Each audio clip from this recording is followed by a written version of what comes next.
Chapter 831. Fruit Seeds You. TED by BXN0VL. Xiaomicron M. Xiaoxian signaled the workers to follow the height markings she had drawn.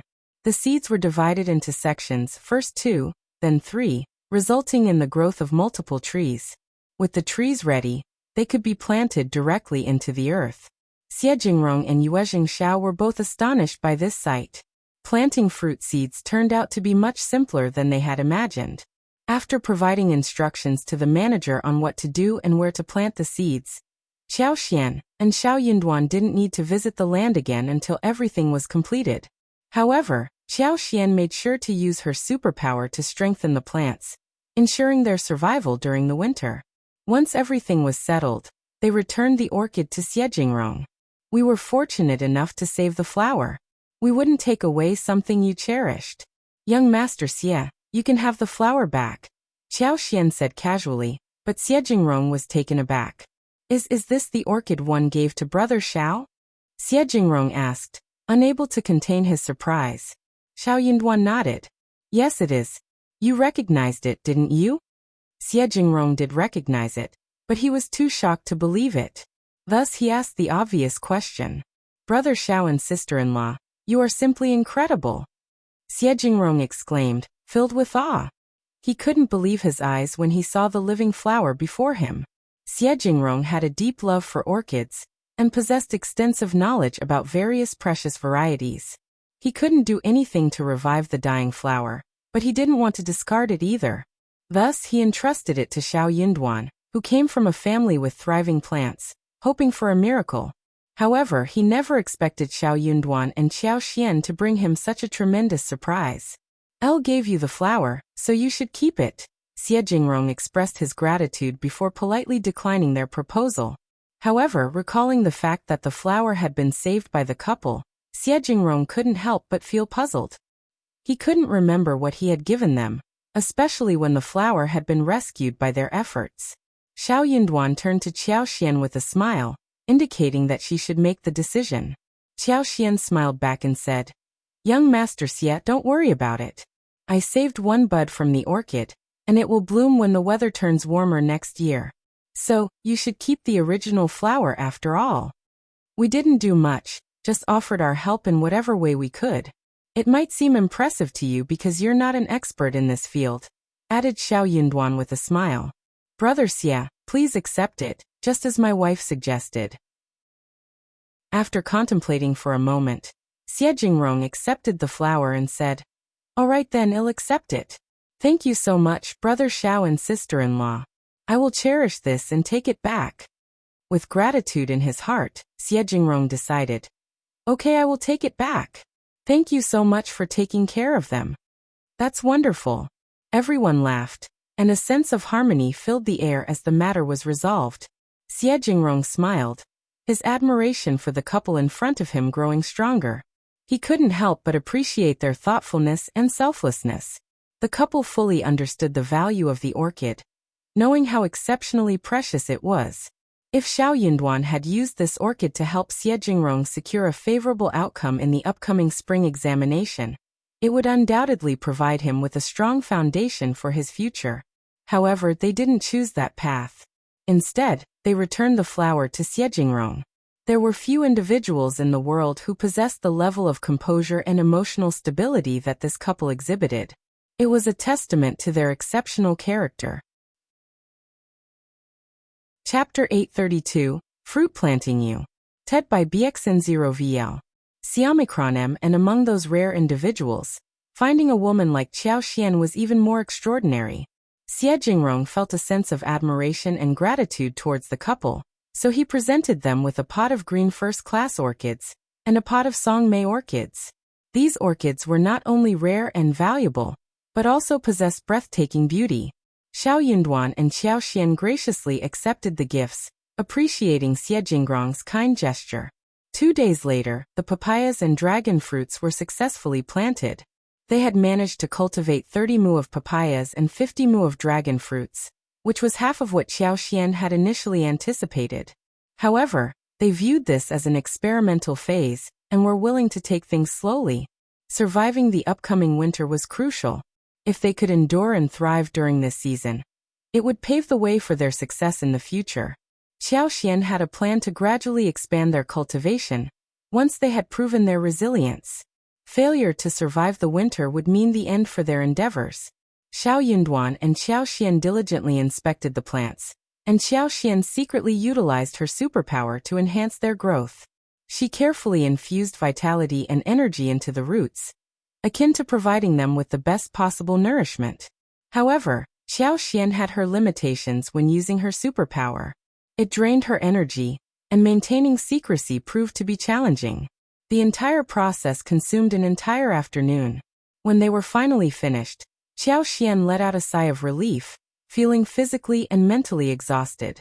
She was grateful that her energy would replenish overnight, allowing her to continue her work the following day. Realizing that their efforts thus far were insufficient, Xiao Xian instructed the manager to refrain from stacking the prepared corn stalks and straw. She wanted to ensure that if a severe frost occurred, the straw could be burned to create dense smoke, providing warmth to the surrounding air and protecting the fruit seedlings. As the day grew colder, the fields required the additional coverage of straw to safeguard the delicate roots. 2 days before their departure, Xiao Xian decided to infuse more of her superpower into the plants. She planned to provide them with an extra boost of energy during their visit to the province a month before the new year when they would purchase supplies. By employing all available methods, Xiao Xian believed that the effects would prove to be favorable. After bidding farewell to First Madam, Yuezheng Xiao, and Xie Jingrong, Xiao Xian and Xiao Yunduan didn't spend much time in the province. Following the fruit and seed planting, they embarked on their journey back to the county. On their way to the village, they unexpectedly encountered Ms. Zhang, who had returned once again. Spotting Ms. Zhang from their cart, they momentarily doubted their eyes. However, Ms. Zhang sneered at them with a rigid expression, and swiftly departed without saying a word. Upon their arrival home, Xiao Xian and Xiao Yunduan were warmly received by their family members who assisted them in sorting through the gifts and unloading the luggage. Xiao Xian's curiosity got the better of her, and she couldn't resist asking about what had transpired in their absence. Ms. Fong sneered and responded with irony, "Ah, that woman. The other night, during the rain, she came and fainted right at the doorstep of the second section of the family's home. And there she stayed. Erlang still has some lingering feelings for her, after all." Yang Xiani's eyes sparkled with excitement as she eagerly prepared to share the story. Xiao Xian captured the moment in a picture, wanting to remember it. Since her divorce, Ms. Zhang had been leading a tumultuous life with her mother and the rest of the family. She was constantly sobbing, her eyes red with grief. She expressed longing for her children and husband, and she carried a heavy burden of guilt regarding her brother. Her days were filled with sorrow. Mrs. Zhang voiced her frustration, complaining that Ms. Zhang was utterly useless, and that she never saw her wear a happy expression. Chapter 833, Ms. Zhang's Return You. TED by BXN0VL. Xiaomicron and Mrs. Zhang's annoyance with Ms. Zhang grew stronger, as she believed her daughter not only brought no benefits to the family, but also caused her precious son to be beaten. Consequently, Ms. Zhang was cast out by the Xiao family and forced to rely on her mother's support. Mrs. Zhang's frustration escalated, leading to verbal and physical abuse towards Ms. Zhang. She compelled her daughter to rise before daybreak and perform exhausting labor in the fields, while intentionally depriving her of sufficient food. Ms. Zhang received only half a bowl of rice and a bowl of rotten vegetables, devoid of salt and oil. She was constantly referred to as the useless woman and trash, who only consumed without contributing anything positive to the family. This treatment left Ms. Zhang feeling deeply saddened and burdened by guilt. She believed herself to be useless to her mother's family, and accepted the curses and blame as her way of atoning for her perceived sins. Silently enduring the hardships, Ms. Zhang worked even harder, convinced that it was the only way to repay her sins and earn her mother's forgiveness. Unfortunately, her physical strength waned, and she soon fell ill due to exhaustion and hunger. Ms. Zhang held on to the hope that her illness would garner care, forgiveness, or at least a decent meal, considering the tremendous effort she had put into her work. However, Mrs. Zhang responded with even more furious curses and harsh disappointment, shattering Ms. Zhang's expectations. Mrs. Zhang directed her anger towards Ms. Zhang, accusing her of intentionally falling ill to avoid work and bringing misfortune to the family as a heartless and wicked woman. She withheld any concern, care, or food from her daughter, offering only disdain and hatred. These words pierced Ms. Zhang's heart like a sharp blade. Her hope crumbled, shattered by her mother's lack of compassion. Shocked and disheartened, Ms. Zhang's motivation to work hard diminished. She became less active in labor, frequently pausing and becoming lost in her thoughts. Tears would stream down her face as she cried silently. Mrs. Zhang, however, grew even more relentless in her treatment of Ms. Zhang. She continued to berate her for being useless, emphasizing that even receiving any portion of food at home was futile, as she believed raising her had been a pointless endeavor. Anais. Zhang felt immense sadness, shedding tears in solitude every day. Unable to bear it any longer, a few days ago, she impulsively fled Zhang village and embarked on a journey to Shading village, crying heavily along the way. So one morning, when Ms. Niu opened her home's door, she let out a piercing scream, nearly fainting in fright at the sight of a disheveled and distressed woman standing in the cold weather. As Ms. Niu realized that the woman at her gate was Ms. Zhang, she couldn't bring herself to allow her former daughter-in-law to collapse there. Despite her stingy and greedy nature, she couldn't leave her in such a dire state, especially considering the cold and rainy weather that could have led to her demise. Begrudgingly, Ms. Niu enlisted the help of Ms. Yen to carry Ms. Zhang into a room, where she was provided with a bowl of ginger soup. It was an act of begrudging kindness, compelled by the circumstances. In the evening, when Xiao Erlang returned home and discovered the situation, he was taken aback and immediately went to summon a doctor. Overwhelmed with emotions, the couple embraced each other and wept. Xiao Erlang hadn't anticipated the extent of the suffering Ms. Zhang had endured in her own home. Seeing her dressed in tattered clothing, significantly thinner, and with hands marred by wounds and scars, his heart softened. The sight of their mother in such a pitiful state brought tears streaming down the faces of their two children. Chapter 834, Their Fault You. TED by BXN0VL. Xiaomicron Xiao Erlang's determination to protect Ms. Zhang and ensure her safety was unwavering. He refused to drive her away, understanding that it would only lead to her demise. Desperate, he knelt down before his parents, Ms. Niu and second uncle, pleading for their forgiveness and begging them to allow Ms. Zhang to stay. He promised to take responsibility for her, vowing to guide her and prevent her from making any further mistakes. However, he made it clear that his compassion was contingent on their acceptance of Ms. Zhang. Initially, both second uncle and Ms. Niu were infuriated by Xiao Erlang's pleas. They hurled curses at him, deeming him foolish for his persistence. They reluctantly agreed to let Ms. Zhang stay, primarily for the sake of the children. Xiao Erlang's relentless persuasion had worn them down, though their resentment toward Ms. Zhang was apparent. Ms. Zhang overheard their conversation, and a sense of bitterness welled up within her. She had been treated as a slave within her own family, and the moment she had access to decent food and clothing, she forgot about her past misery. Now, she harbored a deep hatred towards Ms. Niu and second uncle, blaming them for the circumstances she found herself in. In her mind, if they had shown her even a modicum of kindness, she would not have fallen into such a desperate situation. She held them responsible for her misfortune. Despite Ms. Zhang's troubled presence, her husband, Xiao Erlang, remained the only redeeming figure within the Xiao family. The rest of the family members were seen as lacking in goodness and virtue. Anais. Zhang soon caused trouble once again, and this time it seemed that her fate was sealed.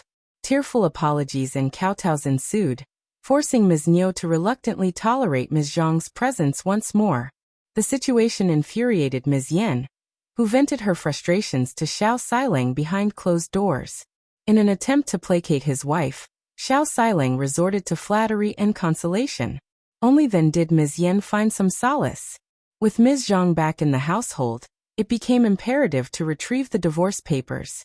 Ms. Niu enlisted the help of Xiao Erlang and several villagers from the same village to retrieve the documents from the Zhang village. It was necessary to rectify the situation, as having Ms. Zhang remain under their roof without the proper legal documentation would tarnish the family's reputation. However, to their surprise, the Zhang family, including Mrs. Zhang, proved to be peculiar individuals. They insisted that since Ms. Zhang had divorced and remarried, the Xiao family must compensate them with wedding gifts before they would release the divorce papers. Since Ms. Zhang was not divorced for too long, the Zhang family called for just 30 liang as the wedding gifts. Otherwise, there would be no divorce paper.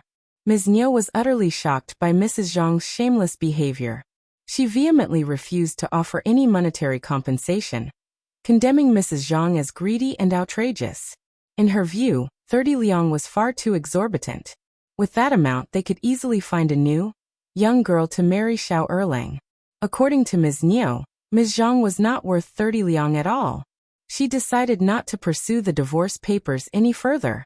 Instead, she planned to bring Ms. Zhang back to their own family and seek out a matchmaker to find a pretty and beautiful young girl for Xiao Erlang's marriage. Mrs. Zhang seethed with anger, accusing the Xiao family of bullying. Ms. Niu sharply retorted, telling Xiao Erlang to accompany her home. She declared that she did not need such despicable relatives. Xiao Erlang was equally taken aback by the situation. He had not anticipated this turn of events. The Zhang family's demands were excessive, and their behavior bordered on harassment. Xiao Erlang chose to remain silent, recognizing that further involvement would likely invite even more trouble. Eventually, someone informed the land officer about the situation. The land officer deemed the matter too humiliating for the village and intervened to restore peace. He compelled Mrs. Zhang to provide the divorce papers. The land officer regarded Ms. Zhang as fortunate that the Xiao family was willing to accept her. Mrs. Zhang's demand for 30 liang as a wedding gift was considered nonsensical. She appeared to be driven solely by a desire for maximum profit, charging exorbitant amounts without any sense of reason or fairness.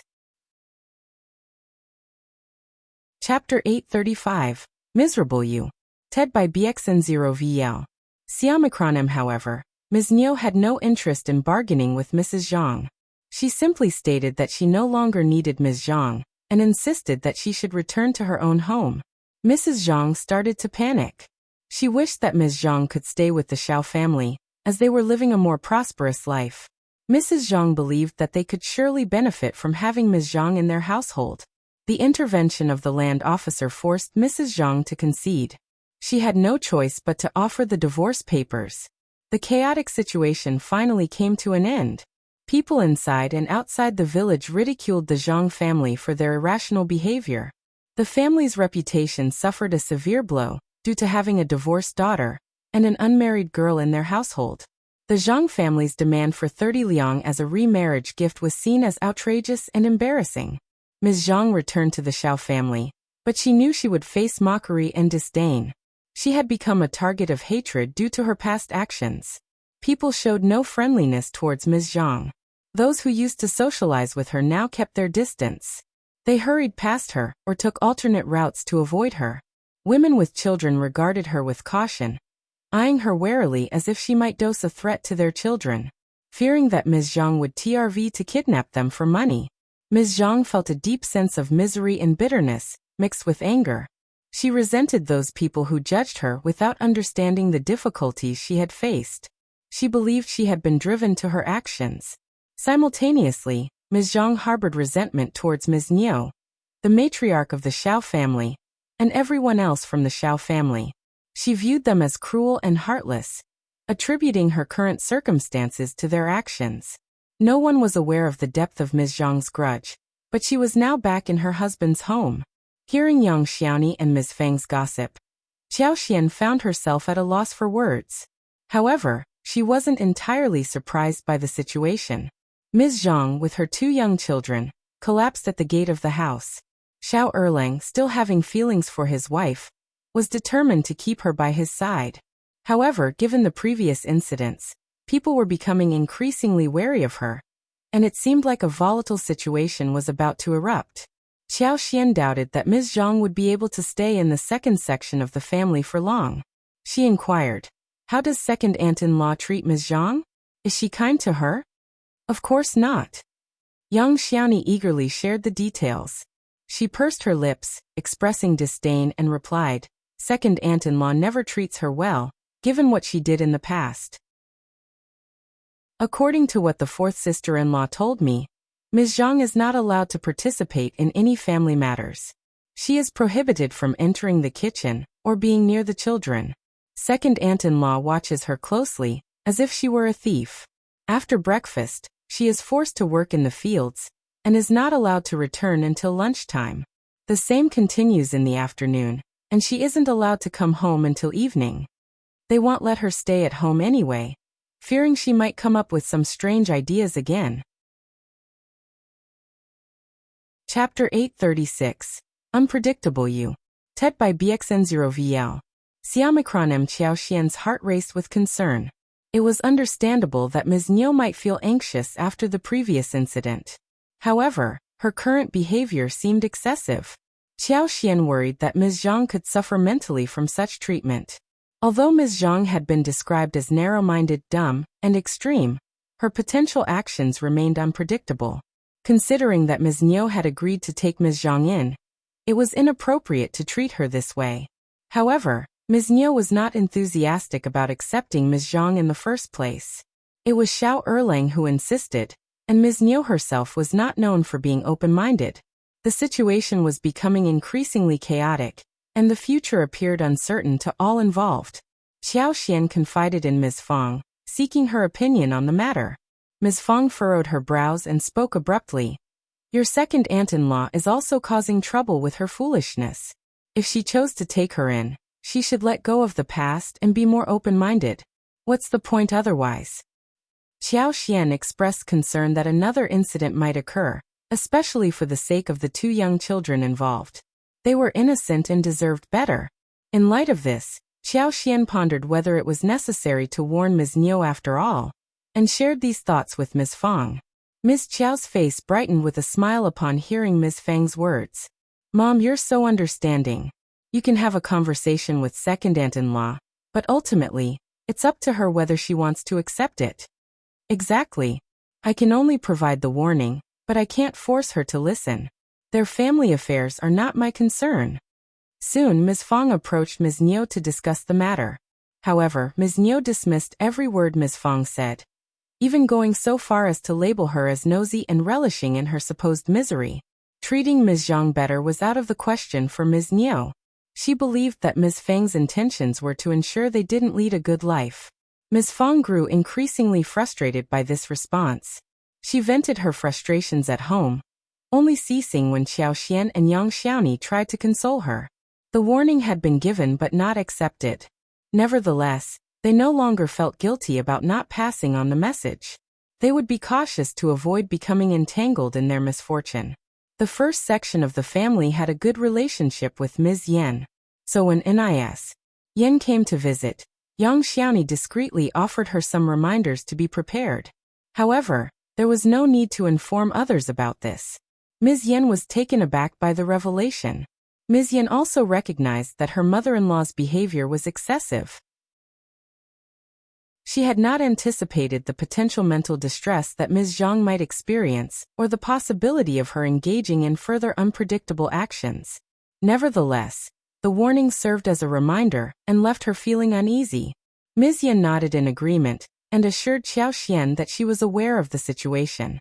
Admittedly, Ms. Zhang had a peculiar temperament, and under the treatment she received from Ms. Niu, she could potentially cause trouble once again.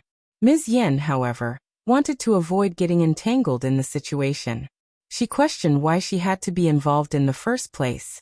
Subsequently, people's attention began to shift away from Ms. Zhang as a significant event unfolded in the village.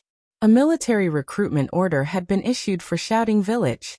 The Ding family and the Xiao family were each required to send one person to join the army. Panic spread throughout the village as families with less than 2 sons became anxious. The realization that joining the army meant potential suffering, and the risk of being killed in battle, made everyone desperate to prevent their sons from being drafted. The only exceptions were families too impoverished to support their child, or those who harbored dislike towards their own offspring. Chapter 837.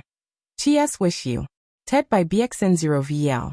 Xiaomicron M. However, The villagers in this area were leading relatively comfortable lives. No families were without a home or lacked food. Consequently, the idea of getting involved in the military recruitment was met with reluctance. Unexpectedly, Qi himself proposed to join the army, catching his family off guard. It happened right after they had enjoyed a delightful dinner prepared by Qiao Xian. Everyone was taken aback, thinking they must have misheard him. Qi reiterated his proposal, and Ms. Fong immediately snapped at him. "You foolish child!"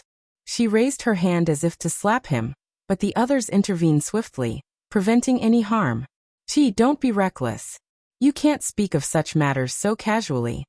Yes, we have more than enough food and clothing at home. Joining the army is extremely dangerous. Stay here with us. Going into battle as a soldier is terrifying. It's much safer to remain at home. You're still young and ignorant. Don't go, just stay with us. Listen carefully. This discussion must not leave this room or reach anyone else. I will not hesitate to deal with anyone who spreads this news." Only Qiao Xian and Xiao Yunduan remained silent, contemplating the situation. Qi felt deeply saddened by his family's reactions. He turned to Xiao Yunduan, his fifth brother, and asked with determination, "Do you also find me ridiculous? Do you object to my proposal?" "Don't speak to him. Of course he objects. Let's end this discussion now, or I will beat you." Ms. Fong became irritated once again, and she was about to physically harm Qi when the others intervened and stopped her. Through sobs, Ms. Fong exclaimed, "You foolish boy. You're deliberately trying to anger me. We had just started to experience happiness in our lives, and now this." Xiao Yunduan spoke in a gentle tone. "Mom, please don't worry. Dad, let me have a private conversation with Qi. We'll have a meaningful talk." Ms. Fong and eldest uncle sighed with relief. Ms. Fong nodded, saying, "Convince him to change his mind." "Don't worry, Mom." Xiao Yunduan led Qi away to the study in his own yard. Inside the study, Qi lowered his head, biting his lip, visibly distressed.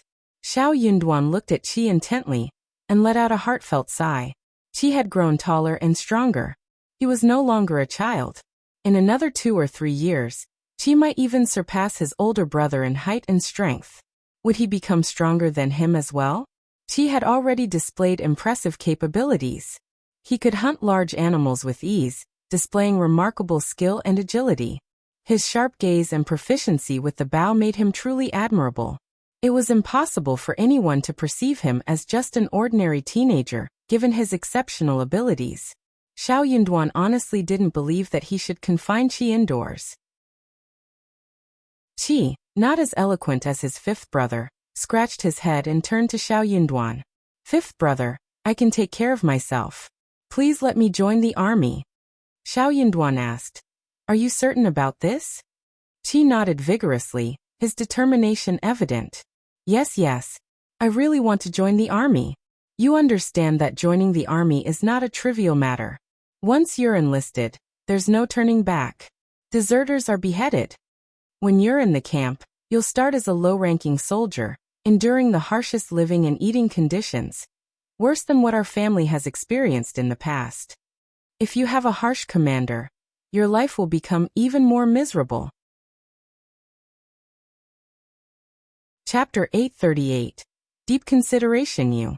TED by BXN0VL. Siamikronem daily training will be grueling, and in times of war, soldiers like you will be on the front lines. There's a real risk of losing your life or being used as bait. Aren't you afraid of that? Xiao Yunduan questioned. Even if I become an officer as an advanced scholar, from a recommended man, I may not be able to help you. Besides, the army doesn't consider where you're from. Your fate will depend solely on your own actions once you're there. Are you still determined to join the army? Xiao Xiaoqi was taken aback, but his hesitation only lasted for a moment before he nodded. Fifth brother, I'm not afraid. I want to join the army. I feel the need to do something meaningful with my life, or ill regret it in the future. With you and fifth sister-in-law at home, I won't fear anything or have anything to be afraid of. That's enough for me. Xiao Yunduan chuckled. You're just a kid. What do you understand about the things adults talk about? Don't worry about our family. Xiao Xiaoqi smiled sheepishly. Don't answer me so hastily. Take some rest and think it over. The recruitment process won't be completed so quickly. The deadline is still a few days away. Take a couple of days to ponder on it, and let me know then. Xiao Zhaoqi's eyes brightened. He added, "Fifth brother L. No more words for now. Pretend I haven't heard anything. Go and contemplate. Don't make any impulsive decisions. Qi, this is your life, and one won't interfere. But you must take responsibility for your choices and think through them thoroughly. Remember, you have loving parents and siblings who genuinely care about you." Tears welled up in Xiao Zhaoqi's eyes as he nodded. Xiao Xiaoqi quietly retreated to his own room to avoid his mother's scolding. Xiao Yunduan contemplated something else in the study before gathering his thoughts and heading to his parents. Ms. Fong anxiously inquired, "Did you stop him? Where is he?" "Don't worry, Mom." Xiao Yunduan reassured her with a smile. Elle explained everything to him and gave him 2 more days to think it over. "Mom and Dad, let's not keep nagging about this. Let's wait and see." Ms. Fong declared, "One will never agree to this. He's not going anywhere. I will keep him confined to a room until the recruitment period passes.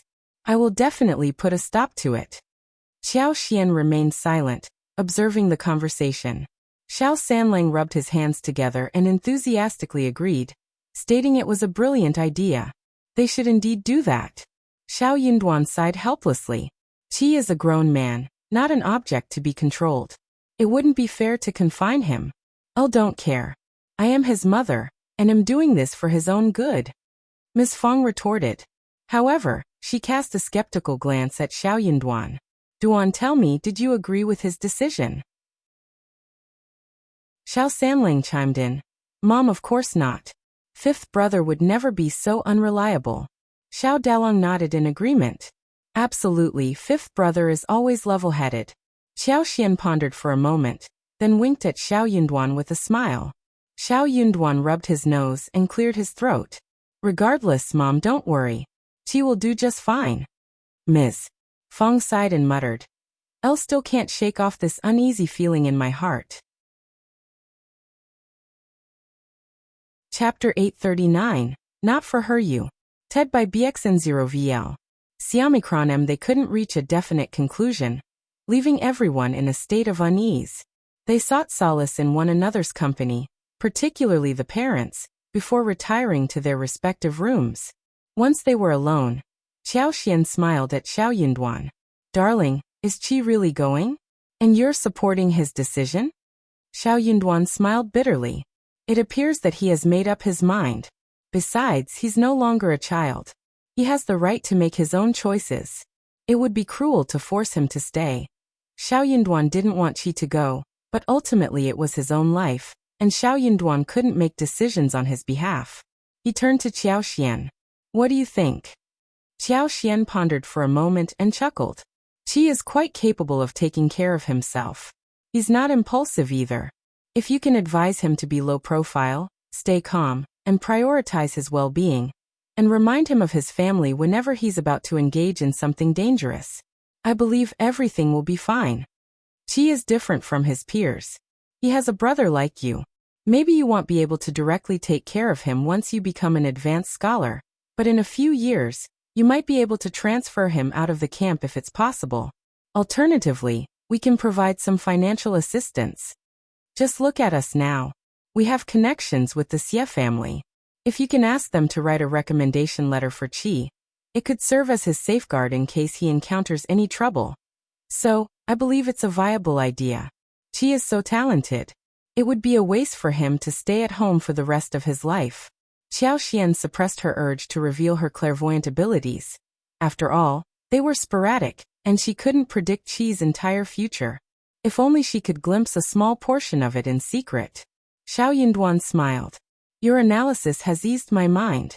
Indeed, if Qi has made up his mind, he should go.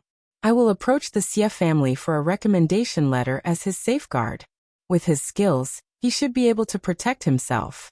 If the hardships become unbearable, we can find a way to bring him home in a few years." Xiao Xian smiled. "That's a conservative estimate. I almost believe he has the potential to become an official with his talents." Xiao Yunduan chuckled and shook his head. That might not be necessary. The most important thing is that he remains safe and well. Qiao Xian inquired. So, how do you plan to break this news to our parents? Xiao Yunduan. That was indeed a troublesome task. Qiao Xian shook her head and raised her hands. Don't look at me. I'm not going to do it. It was evident that anyone who brought up this topic would face scolding, including Xiao Yunduan. Qiao Xian had no intention of taking on such a task. Xiao Yunduan was torn between amusement and exasperation. Of course not you, my dear. I will handle it. He wouldn't allow her to be scolded. Being his mother's son, he would shield her from any scolding. Qiao Xian chuckled. You're the best. The couple continued their conversation, sharing laughter, and eventually settled down. She was quite mischievous. He managed to avoid spending much time alone with Miss Fong and eldest uncle these days. Chapter 840. Getting Scolded You. TED by BXN0VL. Siamikron. Despite agreeing to let Qi think for a couple more days, Ms. Fong couldn't stop worrying about the situation. She wanted to have a serious conversation with Qi, urging him to think carefully. However, Qi managed to avoid her at all costs, which only increased Ms. Fang's frustration.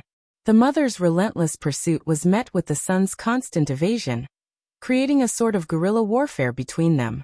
The rest of the family found the situation amusing but refrained from laughing, fearing it might escalate the tension. Finally, the 2 days had passed, and the atmosphere in the household was tense.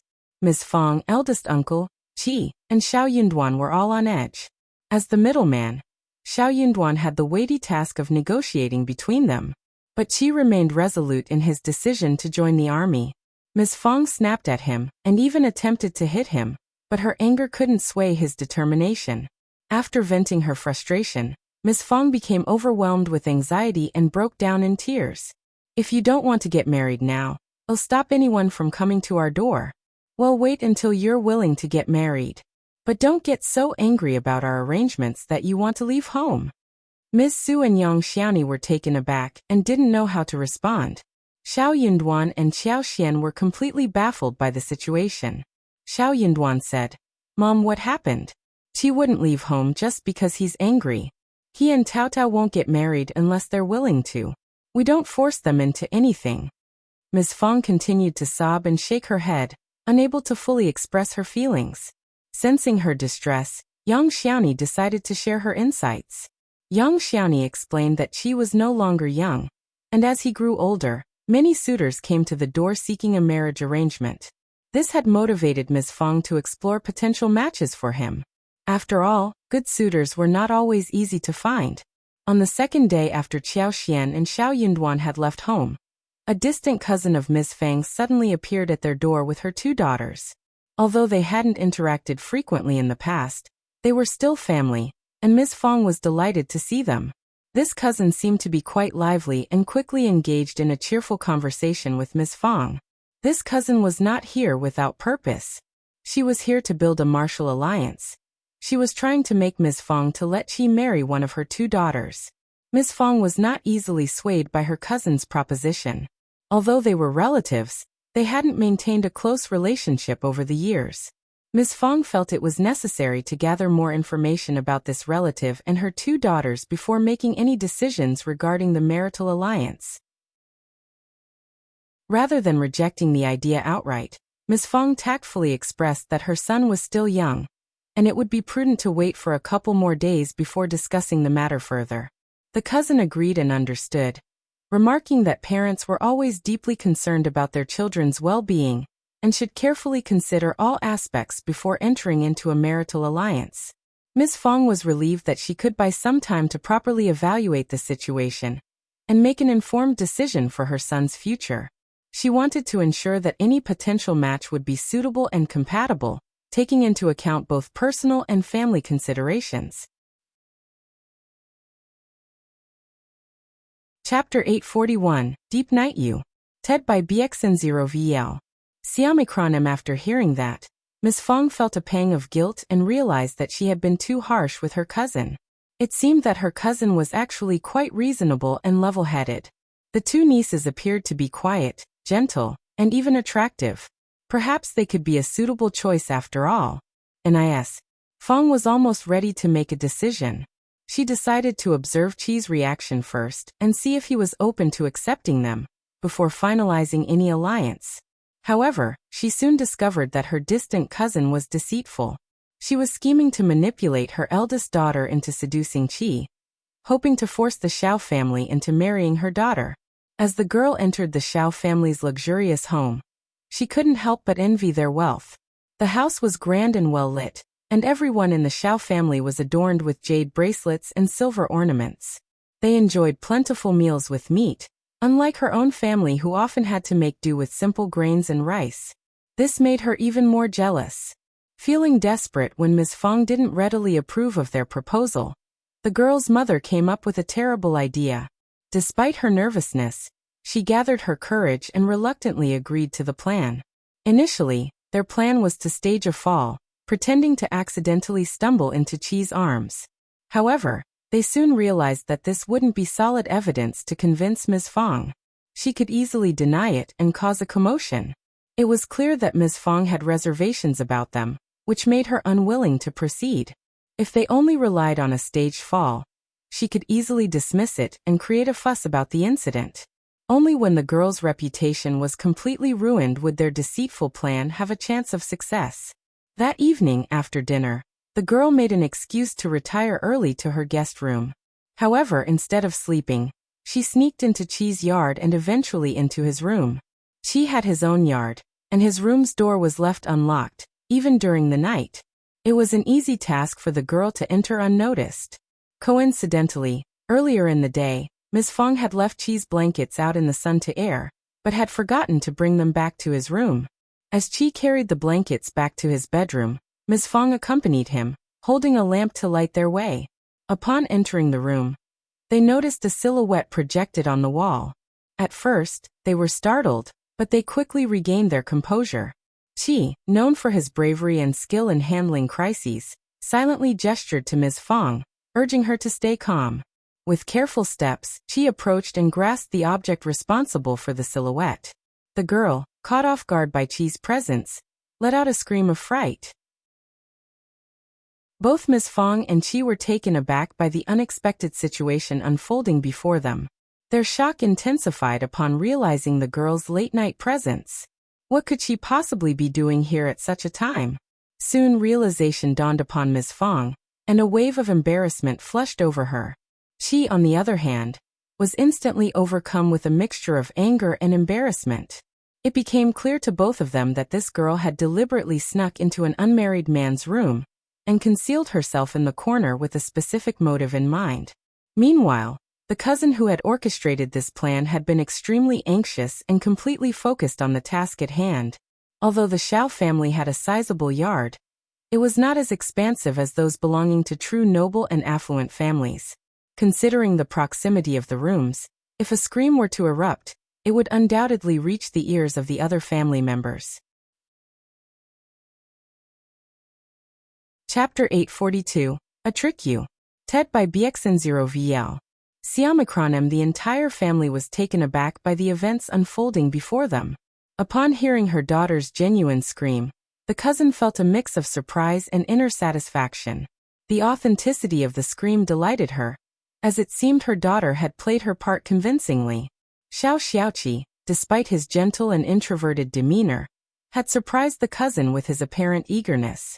It served as a reminder not to judge people solely based on their outward appearance. The cousin's pride swelled within her, fueling her next actions. Hastily, she rushed forward, not even taking a moment to clearly assess the situation behind the door. "Oh, my poor girl. You must have been mistreated. I will seek justice for you and ensure you don't suffer any longer." Ah! Before she could finish her words, a forceful slap landed on her face. Ms. Fong, pointing accusatorily at her, screamed in outrage. "Why are you screaming? What justice are you talking about? I demand an explanation as to why your daughter is in my son's room. What devious plans have you concocted, you shameless woman?" Startled, the cousin finally noticed Ms. Fang's presence. Her face filled with astonishment as she covered her stinging cheek, momentarily ignoring the pain. "Cousin, what are you doing here?" With a sneer, Ms. Fong retorted. I was here, holding the lamp for my son. Of course I am here. Thankfully, I am here. Or else my son would have fallen into your trap. The cousin was taken aback, turning instinctively to look at her daughter, seeking answers in her eyes. It was only in that moment that the cousin realized her daughter's panic had been genuine, causing a surge of regret to wash over her. Caught red-handed by Ms. Fong, the cousin found herself in a powerless position. As an outsider to the village, she was at a significant disadvantage compared to Ms. Fong, who was the mother of the provincial champion. Moreover, the Xiao family had recently made substantial contributions to the village, including building a school and donating vast tracts of land to the clan. The village would undoubtedly rally behind Ms. Fong, further isolating the cousin. The next day, the cousin and her 2 daughters swiftly disappeared, seeking to escape the repercussions of their actions. Ms. Fong, in order to preserve their reputation, decided to keep the incident a secret, ensuring that no one in the family would ever speak of it. However, from that point forward, she vowed to sever all ties with the cousin's family. She, likely startled by the entire ordeal, advised Ms. Fong against arranging any future martial unions for him. Ms. Fong couldn't help but laugh and cry at the same time. She refused to let Qi entertain such thoughts and resolved to find a suitable suitor, promising herself that such a situation would never occur again. Qi had no choice but to comply and refrain from mentioning the incident any further. However, on this particular day, Ms. Fong spoke of the incident, even entertaining the belief that Qi had chosen to leave home and join the army to evade any future marital arrangements. The rest of the family was left dumbfounded upon hearing this conjecture, unsure of how to respond. Eldest uncle remained silent, his disapproval evident on his somber face. Feeling helpless, Qi turned to Xiao Yunduan, his expression filled with longing and desperation. Xiao Yunduan let out a heavy sigh, his head throbbing with the weight of the situation. He decided to lead Ms. Fong and eldest uncle into the hall, seeking a private space for a conversation. Inside the hall, faint murmurs of argument could be heard, but they quickly gave way to Ms. Fang's heart-wrenching sobs. Qi felt a profound sense of sadness wash over him, and his head drooped gradually. He began to consider the possibility of relinquishing his desire to join the army if it meant alleviating his mother's distress, and waiting for another opportunity in the future. However, Xiao Yunduan, through his persuasive efforts, managed to sway eldest uncle and Ms. Fong. With a sudden burst of emotion, Ms. Fong rushed out of the hall, engulfing Qi in a tight embrace. Amidst her tears, she cried, "Qi, remember that we are all eagerly awaiting your safe return. Take care of yourself and come back home unharmed." Chapter 843. Agreement uttered by Bexenville. Siamakron Mzioki's eyes lit up with joy upon hearing his parents' agreement. "Mom, Dad, you agreed?"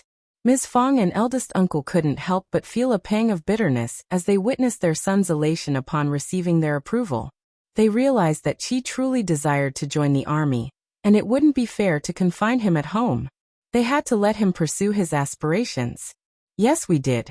Just remember to stay safe and come back unharmed," eldest uncle affirmed. A tinge of sadness crept into Xiao Zioki's expression.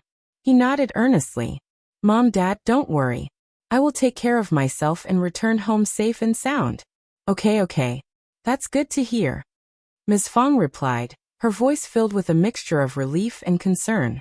She shared a few more words of advice and encouragement with Qi, who accepted them all. Ms. Fong felt a sense of relief after receiving consolation from Xiao Yunduan and Xiao Xian. Xiao Sanlang and Xiao Dalong were taken aback by their fifth brother's support for Qi. They hadn't expected him to side with Qi in this matter. As they contemplated Qi leaving for the army in February, a sense of sadness washed over them. If their fifth brother believed that Qi would be fine, they took solace in the notion that he would ensure Qi's safety. However, a lingering worry remained. What if something were to happen? When would Qi return to visit them after this? Would it be several more years? The thought of a prolonged separation only deepened their sorrow. The entire village was in a state of chaos due to the recruitment process. The land officer had announced that anyone interested in joining the army could freely apply. However, It was widely understood that only the foolish would willingly step forward. As a result, they resorted to drawing lots. Those selected through the drawing would be obligated to join the army on behalf of the village. It was seen as a fair approach. However, to everyone's surprise, the first section of the Xiao family decided to volunteer without waiting for the drawing. She was enlisting in the army. The news sent shockwaves throughout the village. The villagers had assumed that the first section of the Xiao family would be exempt from the drawing process. After all, Xiao Yunduan held a prestigious position as a recommended man, bringing honor to the clan and sparing them from any troubles within the village. Moreover, the first section of the Xiao family had already made significant contributions, donating vast stretches of land and funds for the school. These acts of generosity had earned them a level of respect and exemption from the drawing. However, those who voiced their dissent were expected to make their own contributions in the form of donations towards the fields and school before they were allowed to express their opinions. They had made such significant contributions to the village, and it was only fitting that they received certain privileges in return. That was what they rightfully deserved. However, she had volunteered. What on earth is the Xiao family thinking? This is outrageous. Yes, how could they allow Qi to do this? It's not a laughing matter. I wouldn't have let him do it if I were them. Do you think that recommended man Xiao has some insider information that could benefit them from the recruitment? You think they're after personal gains? No, certainly not. Despite the confusion and speculation, the matter had been settled. The Xiao family breathed a collective sigh of relief and celebrated. Ms. Yan also felt relieved. She couldn't help but express her gratitude to Qi. She believed he was capable enough to ensure his own safety. If her husband had been selected through the drawing of lots, it would have been a dreadful situation. Ms. Niu and second uncle shared the same sentiment. They finally felt a sense of relief when Qi volunteered, knowing that their own son was spared from being chosen. Ms. Zhang's hands clenched tightly, her head lowered, and a coldness emanated from her eyes. Her lips twitched with disdain. She despised seeing Ms. Yan showering their parents with flattery like this. The first section of the family had never treated her well, or helped her attain any form of prosperity. The most they had done for her was share some food. Yet, she still visited them whenever she found the time, seemingly content. Chapter 844. Settlement utted by Bexenville. Xiaomicronim, shame on her. Xiao Xiaoqi had decided to join the army? Something must be wrong with his head. The entire first section of the family was nothing but a bunch of fools. Well then, let him join the army and never return. Ms. Zhang cursed silently within herself. If it weren't for the first section of the family's coldness and meddling, she would not have ended up in this miserable state. None of the Ding family members were willing to step forward. Consequently, they had to resort to drawing lots. Only the family's sole child would be exempt from this process, while the rest would be included. In the end, it was Ding Jia's youngest son, Ding Jinshan, who was selected. Ding Jinshan and the entire family were in tears. The others, who felt a mix of relief and sadness, approached them to offer their condolences. And so the matter was settled. They would gather in the middle of February at the county, and proceed to the province according to the government's arrangements. From there, they would head north. It remained uncertain which general would oversee them once they reached the northern region. Normally, this journey would take 5 years. The next day, Ding Jiazhu and Ms. Yang visited the first section of the Xiao family with their son. They believed that they were in the same situation, and should foster a friendship together. As soon as Ms. Yang saw Ms. Fang, she burst into tears and clutched Ms. Fang's hands. "Sister-in-law, why are we so unlucky? Our poor child." Ms. Fang's expression changed and she became displeased. She withdrew her hands and forced a smile. "Stop crying. Our sons will be fine. Perhaps they will return as officials, bringing us great honor, right?" Ms. Fang didn't actually expect Qi to become an official. She simply wanted her son to return home safely. But Ms. Yang's words seemed to carry a sense of bad luck, and she was trying to counteract that with her own optimistic remark. Ms. Yang realized that she had misspoken, feeling a bit embarrassed. However, her eyes suddenly brightened.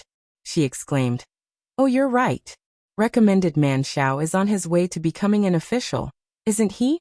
He will take care of Qi, won't he? Let's ask him to take care of our son too. Jinshan, come and plead with recommended man Xiao. Ding Jiazhu quickly grasped the opportunity and pushed his son forward, saying, Yes, sister-in-law, we are all family. Please, recommended man Xiao, you have to take care of us. You, Ms. Fong felt a sense of disgust rising within her. Uncle Ding and Aunt Yang, you've misunderstood me.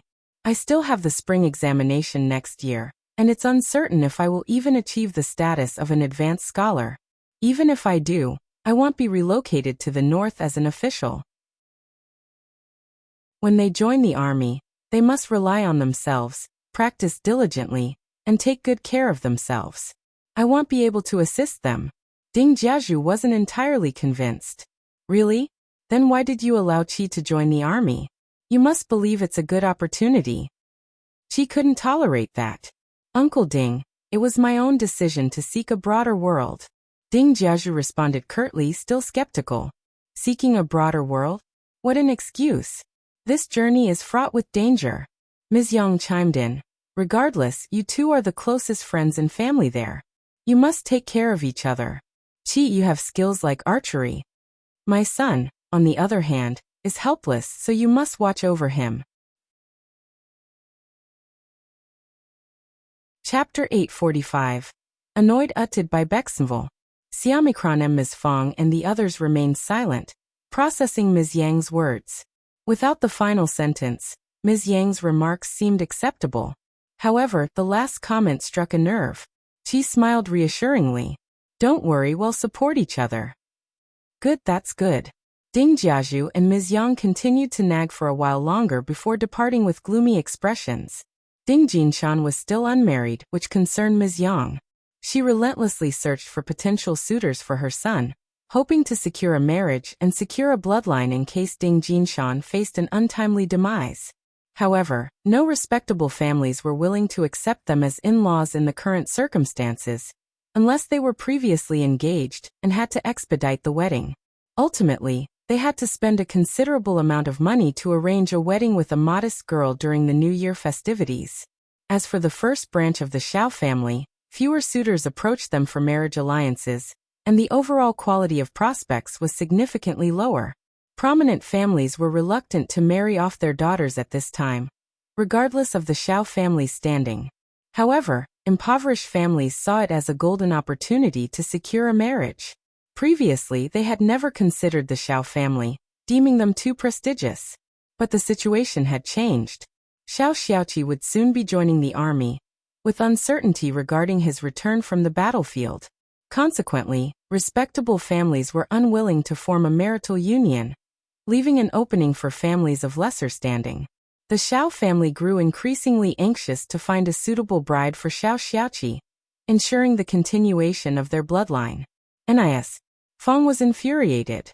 She became so angry that she forcefully expelled the matchmaker who had brought a gambler's daughter as a potential bride for Qi. Ms. Fong snapped, declaring that Qi was not getting married, and that they had not been consulted about the matter. Her outburst was seen as irrational by some elderly men from the clan. They suggested that if something were to happen to Qi, at least he could have a child to carry on the family line. Ms. Fong felt a pang in her heart, but eldest uncle found the suggestion reasonable. He added his own input, which sparked a heated argument with Ms. Fong. The other family members intervened to stop the fight, and Qi himself expressed that he did not feel the need to get married at the moment. The whole issue was eventually dropped. However, rumors began circulating about Ms. Fong.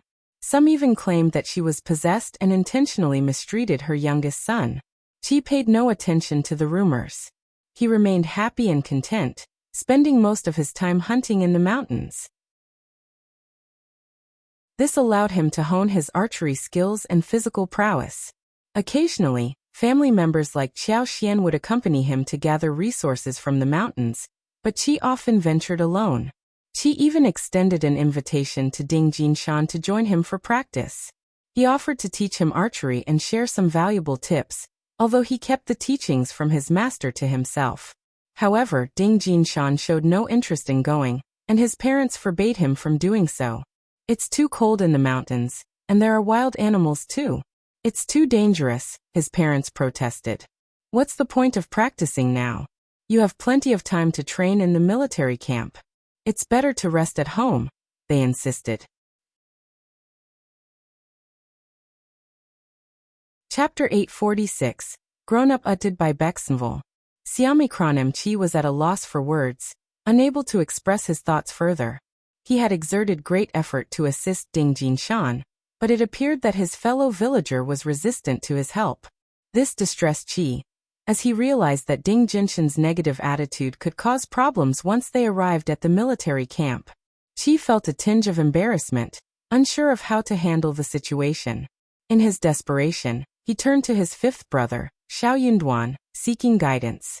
Xiao Yunduan felt a sense of satisfaction, recognizing that Qi had matured and was no longer a child. However, instead of directly providing him with an answer, Xiao Yunduan chose to steer Qi towards finding his own solution. He wanted Qi to think for himself and arrive at a decision independently. After some contemplation, Qi came to a conclusion. The following day, Xiao Yunduan spoke.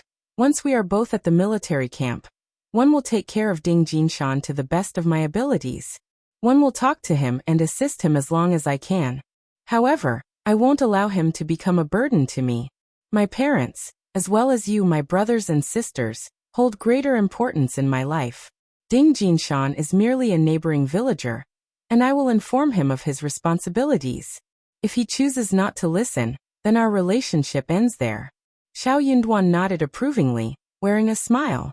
You're absolutely right. Do your best, but leave the rest to fate. There will be no reason for you to feel regretful.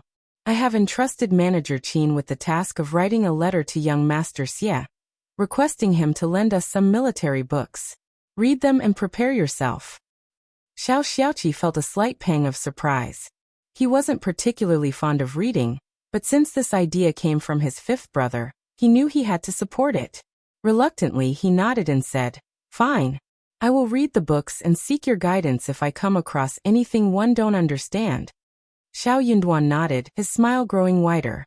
Although Qi had never been fond of reading, Xiao Yunduan believed that he could teach him to read well enough to understand the military books. And that was sufficient for Qi's purpose. As the year drew to a close, Ding Jinshan got married. The Xiao family refrained from hosting a grand wedding, but as they contemplated Qi's departure, their initial happiness diminished, and they began to dote on Qi. Qi, however, failed to notice any difference.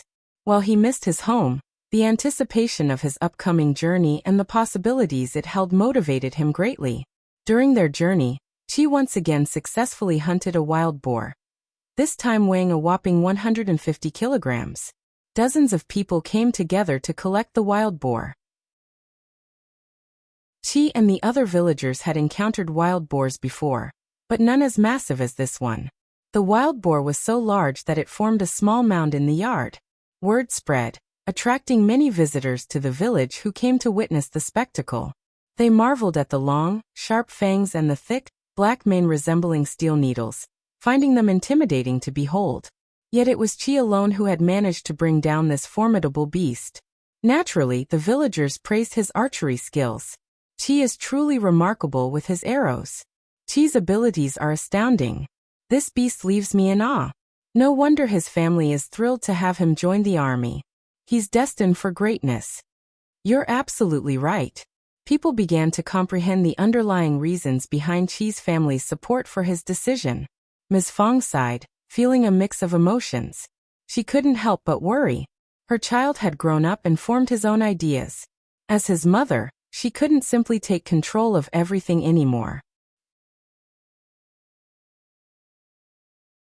Chapter 847. Mutated by Bexenville. Siamikronim. The most amusing aspect was that Ding Jinshan's family, upon witnessing the wild boar and Qi's consistent success in bringing home prey each year, found themselves reinvigorated with motivation. Ding Jinshan approached Qi, inviting him to accompany him on a mountain trip, and beseeching him to impart his archery skills. Qi accepted the request.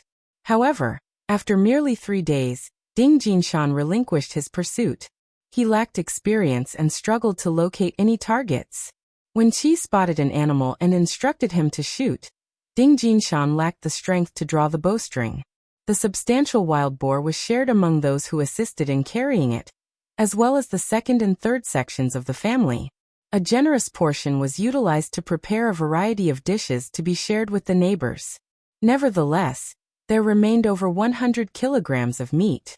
Given the surplus smoked meat and sausages this year, there was no need to produce additional supplies. Instead, they could offer them as gifts during the New Year festivities, either before or after. Ms. Fong suggested to Ms. Su that they deliver the excess meat to her family as a gift. Fortunately, Ms. Su readily agreed. Consequently, the next day, both Ms. Fong and Ms. Su returned to their respective families. Each family received 15 kilograms of wild boar meat, along with a few other items. The quantity was quite substantial. Having developed a strong bond and cooperation, the first section of the family and NIS. Yen decided to present Ms. Yan's family with 10 kilograms of the meat as a gift, as they maintained a good relationship and collaborated on various business ventures. After a brief discussion, Xiao Xian decided to share some of the wild boar meat with Manager Qin and Dinger Zhu from Zhang Village. Later, she took a moment to scoop some shrimp from the pond after inspecting the fields at Zhang Village. Xiao Xian had no inclination to offer any gifts to the Qiao family. Likewise, Officer Qiao had no desire to receive any. Since Yang Xiaoni had severed ties with Yang Liang, she felt no obligation to bring any presents for the new year. Her focus was on having Xiao Sanling accompany her to visit her parents' tomb and pay respects. Someone happened to discover that the first section of the family had given Ms. Yen additional wild boar meat. This news left her feeling bitter and resentful. Attempting to embarrass Ms. Yen, she put on a fake smile and spoke about it openly. Ms. Yen was taken aback by the sudden revelation. Ms. Niu, equally surprised, inquired, "Ms. Yen, is your second sister-in-law telling the truth?" Ms. Yen, while inwardly sneering, openly admitted, "Yes, it's true. Elder aunt mentioned that my parents should also have a taste of it." "Fourth sister-in-law, you certainly have your admirers, don't you?" Ms. Zhang sneered. "Even our mother doesn't receive such honors." Ms. Yen responded quietly but firmly, "I'm not certain about that, but I often present elder aunt and her family with tofu yubas and dried tofu. It seems that elder aunt feels the need to reciprocate." Ms. Zhang's words trailed off as Ms. Niu, who was on the verge of anger, fell silent. Indeed, Xiao Sailing often brought home tofu and yuba from work, much to Ms. Niu's delight. However, Xiao Sailing consistently emphasized that his in-laws insisted on sharing some with the first section of the family, and some with the third section of the family. While Ms. Niu disliked the idea of sharing, she couldn't covertly claim them for herself when the Yen family emphasized the first section's entitlement. Ultimately, when she already received her share, Ms. Niu decided to let go of her argument. So when the Yen family received wild boar meat from the first section of the family, and requested her daughter-in-law to bring it over, what else could she say? Could she prevent her daughter-in-law from fulfilling her duties? After all, it belonged to her in-laws. Ms. Yen didn't deliberately hide anything from her. Moreover, both of her sons were employed at the Yen family's workshop. While anger brewed within Ms. Niu, she glared at Ms. Zhang and retorted, "Focus on your own meal. You keep causing trouble without knowing the full story. What are you trying to achieve?" Chapter 848. Ms. Zhang's plan uttered by Bexenville. Siamikronem. Ms. Zhang trembled with anger, her face flushed. Yet, she lowered her head and refrained from uttering a word. Still, her anger burned within her as she cursed Ms. Yen for being sneaky and her mother-in-law for being foolish enough to trust Ms. Yan's flattering words so easily. In her view, Ms. Yen constantly flattered the first section of the family, which resulted in them showering her with treats. However, they never extended such favors to her, making her feel utterly unfairly treated. Ms. Zhang seethed with anger. With the new year approaching and the first section of the family already distributing gifts to the in-laws, she wondered what her mother-in-law's plan was. Reluctant to ask directly, she privately vented her frustrations to her husband. Xiao Erlang held disdain for the Zhang family, feeling repulsed by them. Nevertheless, he acknowledged Ms. Zhang's valid point. They should present gifts to their own family during the new year. Otherwise, it would be seen as mistreatment of the daughter-in-law, causing her great humiliation. Xiao Erlang mustered the courage to propose the idea to Ms. Niu. However, before he could complete his suggestion, Ms. Niu snapped. She instructed you to ask me, didn't she? What is she thinking? Gifts for the new year? Absolutely not. Tell her to leave. It's out of the question. Tell her she can either live honestly or leave this family. Xiao Erlang panicked, attempting to defend Ms. Zhang, but even his own words sounded unreasonable to his ears. Ultimately, he was scolded by his mother, failing to protect his wife. Ms. Zhang cried, overcome by a mix of sadness and anger. Weren't they supposed to forgive her for what had happened? It was all a lie. No one had forgotten that incident or truly forgiven her. She could sense that her husband still harbored resentment against her whenever the incident was brought up. But it wasn't her fault. Not at all. They were at fault too. Ms. Zhang no longer dared to mention the gifts to her mother, which filled her with guilt. However, Ms. Niu kept her away from anything valuable, and she couldn't even sneak anything out. Out of pity, Xiao Erlang managed to give her some extra money. But it was so little, merely 3 qian, barely enough for anything.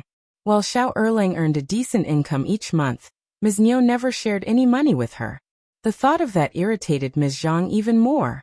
She believed that since her husband earned the money, she deserved to receive 1/3 of his earnings. Wasn't that how it worked with the first section of the family? They put half of what they earned into shared savings and kept the other half. Frustrated and enraged, she conceived an idea when she overheard Ms. Niu discussing Xiao Meiling's upcoming marriage. It was said that Xiao Meiling's fiancé would visit in a few days. Ms. Zhang contemplated causing some trouble. She had done it before, and was already disliked. If her plan failed, she would be doomed. Ms. Niu would never forgive her again. And that wretched Ms. Yan would only add fuel to the fire. Yet, every time she saw Ms. Niu, Ms. Yan, and the first section of the family, Ms. Zhang couldn't control her anger. Her heart burned with fiery hatred. It was a wretched and miserable feeling. She couldn't sleep, tormented day and night. After contemplating for a while, and refining her plan repeatedly, Ms. Zhang finally decided to set her scheme in motion. She found her excuses and explanations prepared, ready to ignite the trouble she had in mind. Chapter 849, Not Deserving. Utted by Bexenville. Siamacronem. On that day, Ms. Zhang intercepted Xiao Meiling when she was in a good mood, and casually mentioned her fiancé's upcoming visit before the new year. Xiao Meiling blushed upon hearing Yu Xiaomao's name. Ms. Zhang sneered inwardly but sighed dramatically. I've heard about the Yu family, such a pity. Xiao Meiling grew slightly furious, staring at Ms. Zhang. What do you mean? Ms. Zhang responded, it's quite obvious. Xiao Yunduan has become a provincial champion, soon to become an advanced scholar and an official. His father-in-law already holds a government position. He's destined for a promising future. You're his cousin, but you come from a different background. Now your 2 brothers are making money, and your life is going to improve. However, you got engaged too early. If you had started seeking a suitor now, you might have had many suitors vying for your attention. Look at your elder aunt. She's so clever that she hasn't even engaged Tao Tao yet. She wants to wait until Xiao Yunduan becomes an advanced scholar, and find her a suitor, perhaps someone from a wealthy family. She's quite calculating, isn't she? But she's Tao Tao's mother after all. It's understandable that she's looking out for Tao Tao's best interests. However, you're also a daughter of the Xiao family, and she does nothing to help you. She even allows your mother to get you engaged so early, because she has her own motives, maybe even something sinister, I believe. Xiao Meiling bit her lip, growing pale, suddenly overwhelmed by jealousy.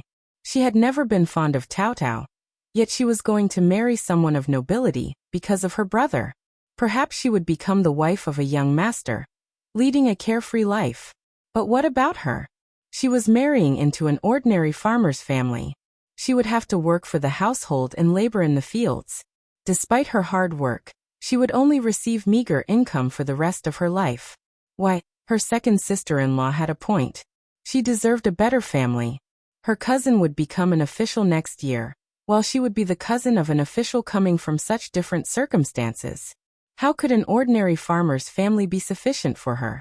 She had to admit that she wasn't as exceptional as Tao Tao, but couldn't she at least marry into a wealthy landlord's family? Xiao Meiling sneered. Why didn't you say this earlier, second sister-in-law? What's the point of mentioning it now?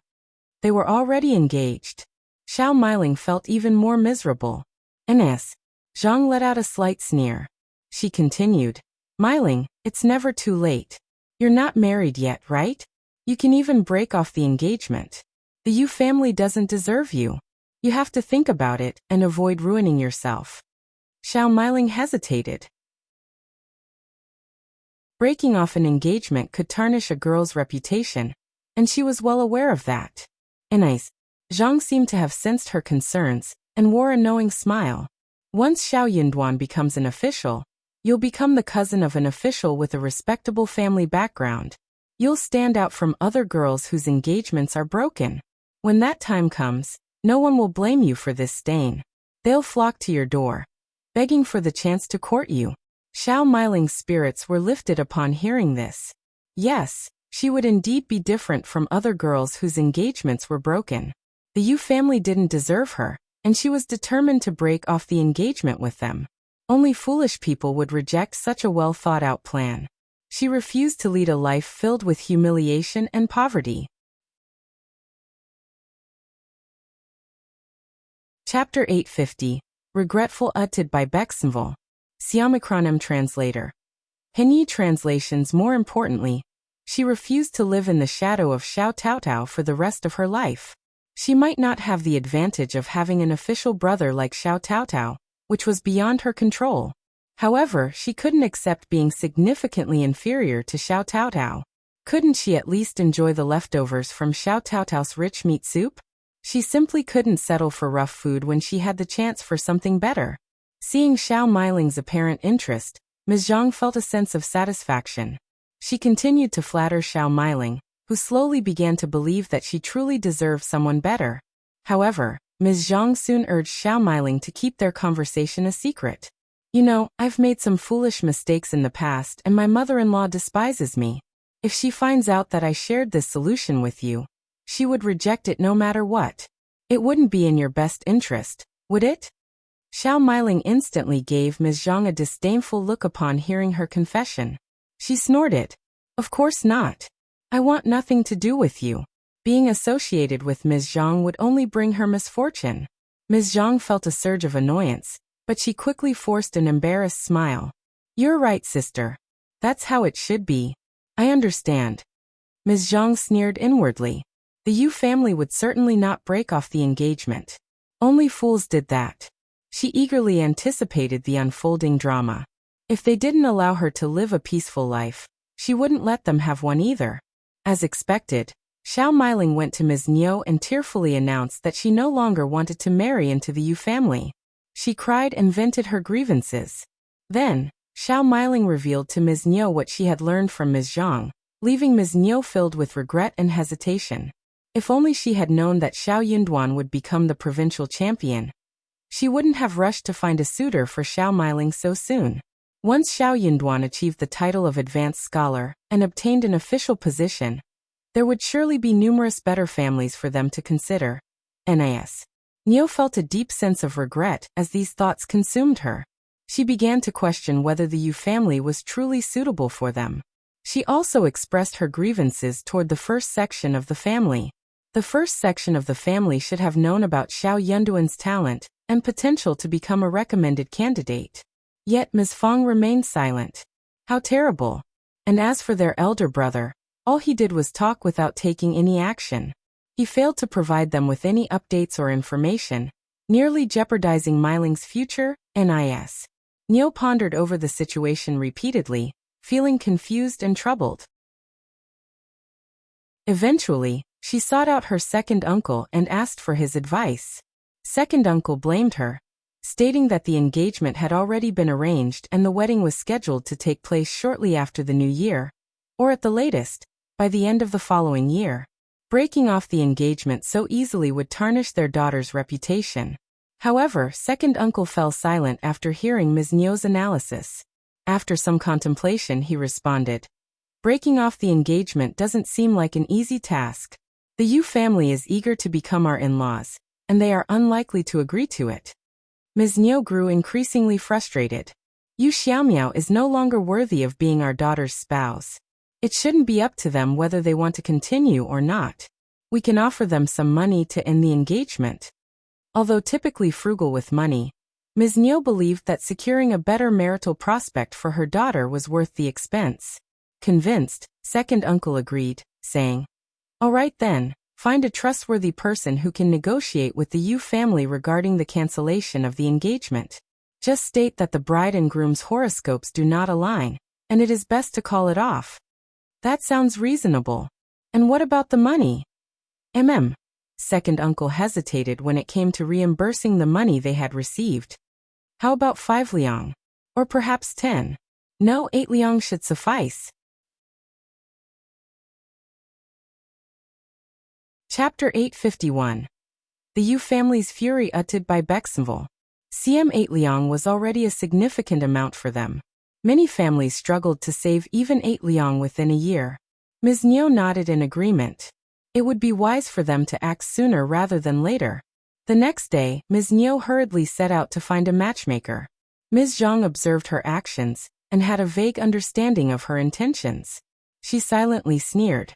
The matchmaker had already profited from Ms. Niu and decided to accompany her on the visit, although she found the entire situation ridiculous. As expected, the Yu family reacted with anger. What are they talking about? Are they joking with us? We've exchanged birth dates and everything matches. They simply don't think we're good enough for them. We won't tolerate being bullied like this.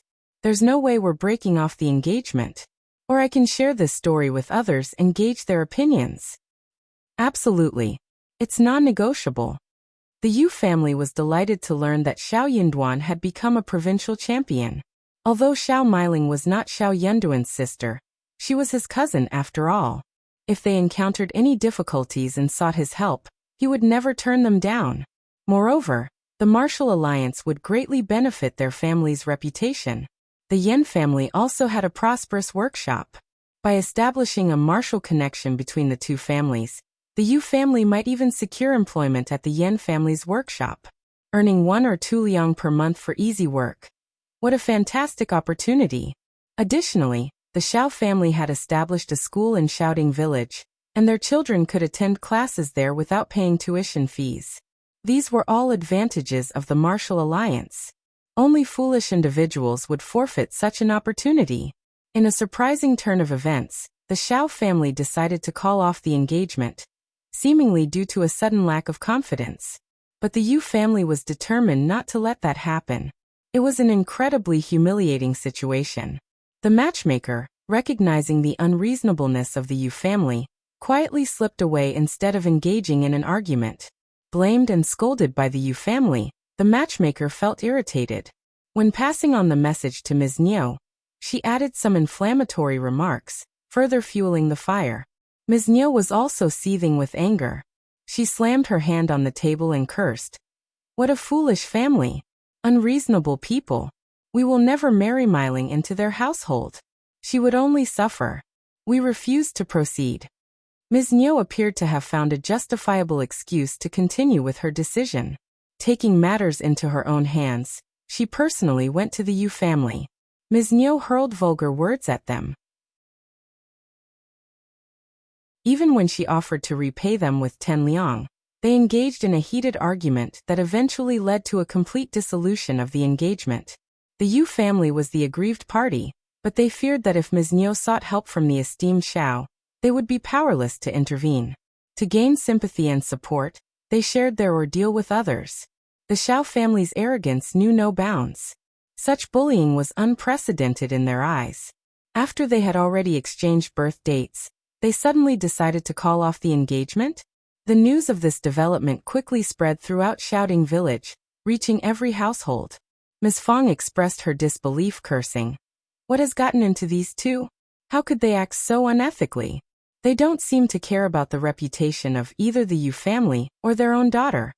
Xiao Xian let out a sigh, sharing the sentiment. No respectable family would be willing to establish a marital connection with them now, given their reputation for snobbishness. Even if there were wealthy families interested in marrying Xiao Meiling, she might end up as a concubine or face bullying after the marriage, considering the circumstances.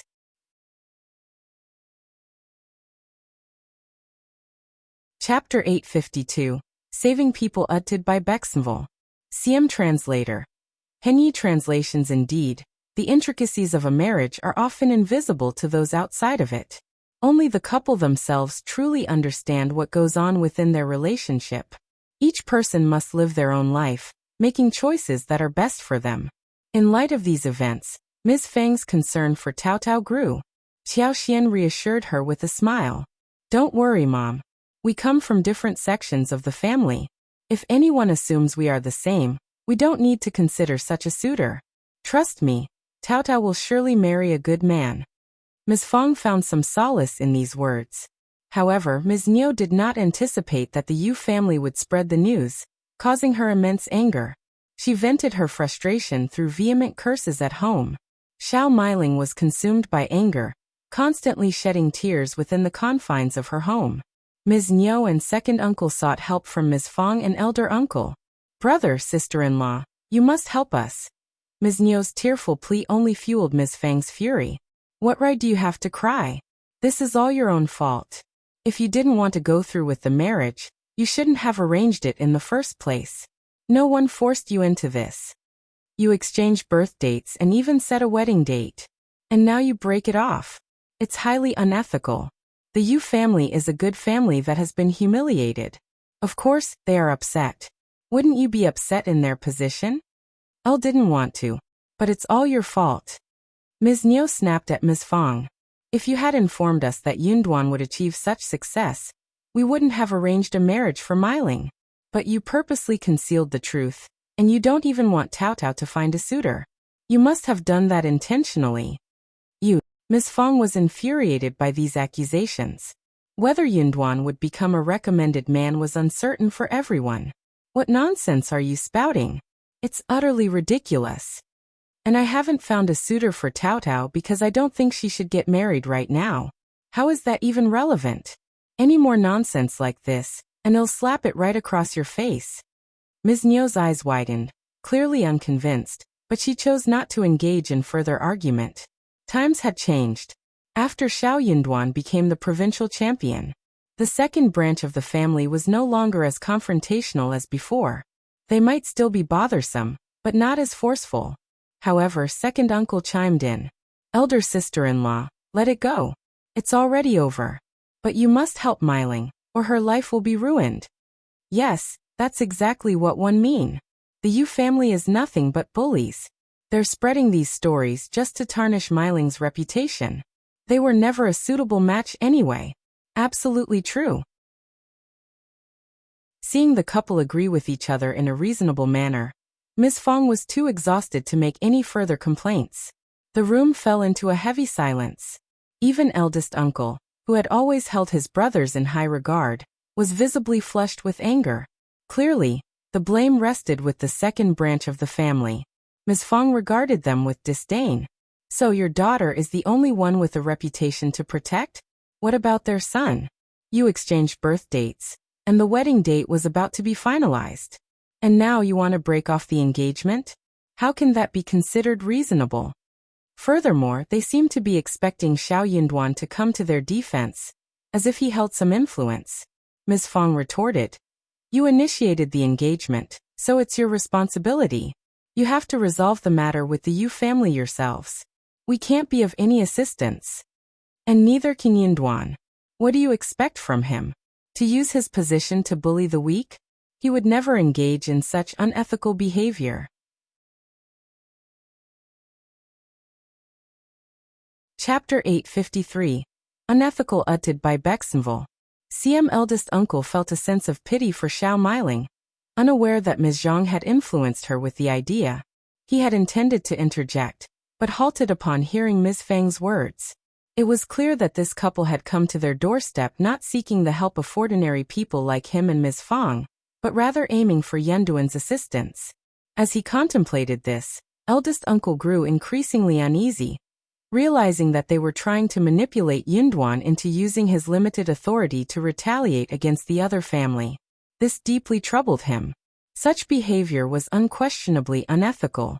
That's not what we mean. Second uncle, and Ms. Niu didn't dare to admit it. This marriage isn't a good match, and we have every right to call it off. We even offered to pay them back 10 liang, but they still refused to let go. Now the whole situation has become public, and Meiling will suffer greatly if she marries into that family. Elder brother, elder sister-in-law, you've seen Meiling grow up. You can't just abandon her like this, can you? Ms. Fong sneered. But you are the ones who created this mess. It's utterly unreasonable to expect us to take over and clean it up. Elder uncle carefully pondered the situation before speaking up. Ms. Fong, let's calm ourselves down. There's no use complaining when things have already reached this point. We need to come up with a solution to prevent Meiling's life from being ruined. True, elder brother is right. Niu and second uncle nodded in agreement.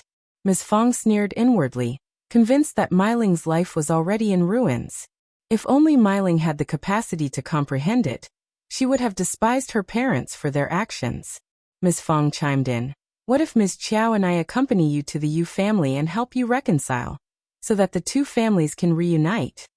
No, that wouldn't work. Why not? Meiling will be subjected to bullying in such a situation. Then let the Yu family make a promise. Yunduan should be able to help you. We can all live in peace. And if anyone bullies Meiling and the news reaches us, we won't forgive them for it.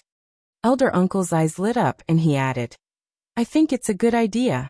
Whenever you have the opportunity, ask Meiling how she feels about it. We will seek justice for any girls who are bullied, within our family, of course.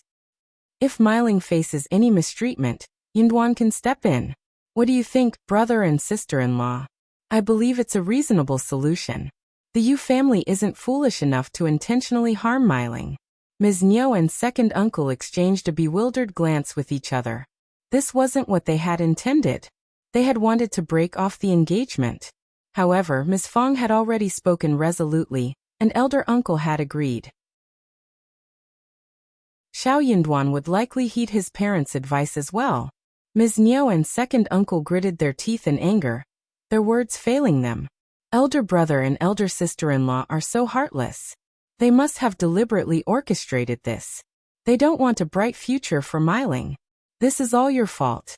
Why did you rush into making a decision about Meiling's engagement? Damn you. Meiling is no longer a child. She's old enough to have suitors. I had no idea that Yunduan would become a provincial champion, or hold an official position. If I had known, one would have called off the engagement. It's all because of elder sister-in-law concealing everything from us. Chapter 854. Braver uttered by Bexenville. Siam Ms. Niu and second uncle sighed repeatedly, feeling distressed and helpless. Xiao Meiling, on the other hand, was seething with anger and disappointment upon hearing the outcome. She cried incessantly and threw tantrums, declaring that she would rather die than marry into the Yu family. She couldn't bear to see Xiao Taotao living a better life than her.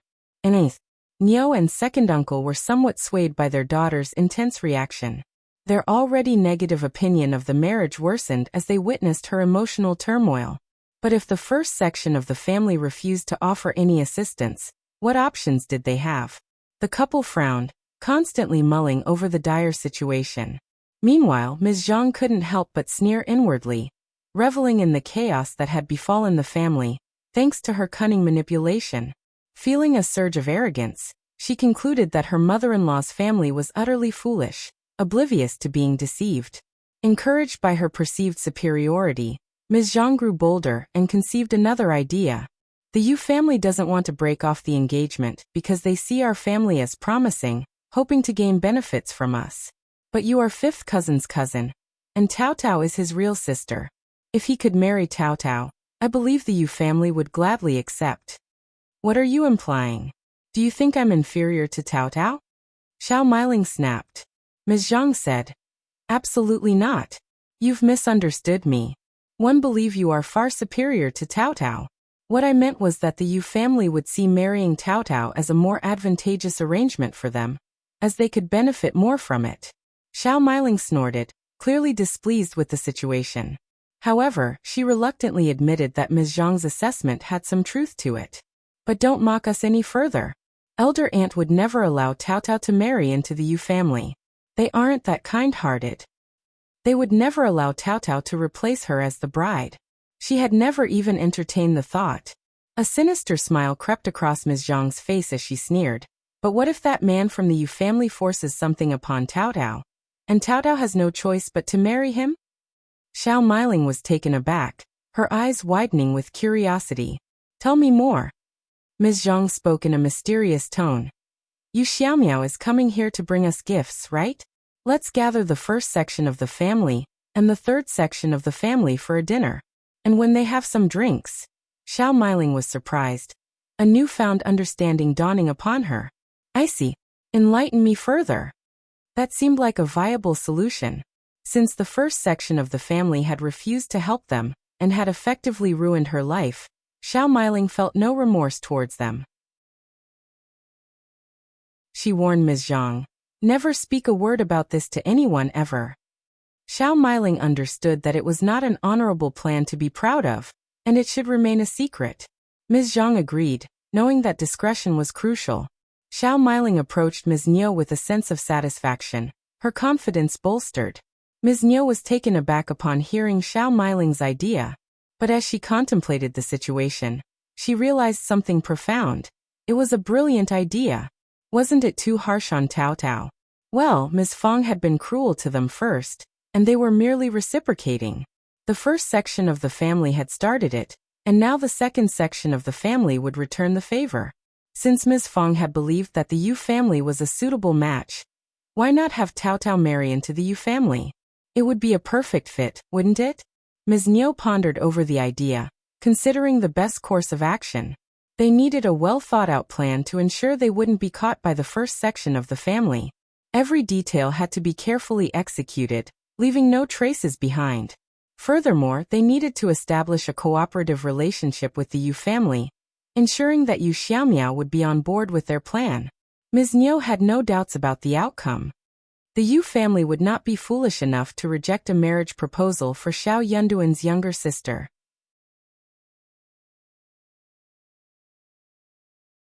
Chapter 855. The invitation uttered by Bexenville.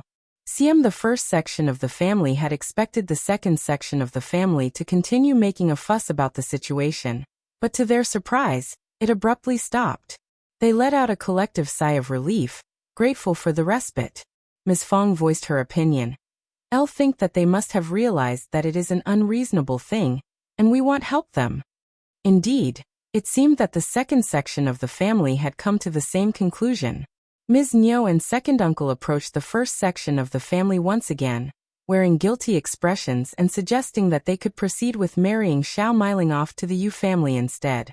Recognizing that they were all part of the same family, the first section of the family agreed readily, promising to support them if the Yu family were to mistreat Xiao Meiling. Feeling reassured, the second section of the family then mentioned that Yu Xiaomiao would deliver the presents in 3 days, and invited the entire family to join them for dinner. The purpose was to showcase the unity within the family, and to instill some fear in the Yu family, preventing them from seeking revenge. Both Ms. Fong and eldest uncle agreed wholeheartedly.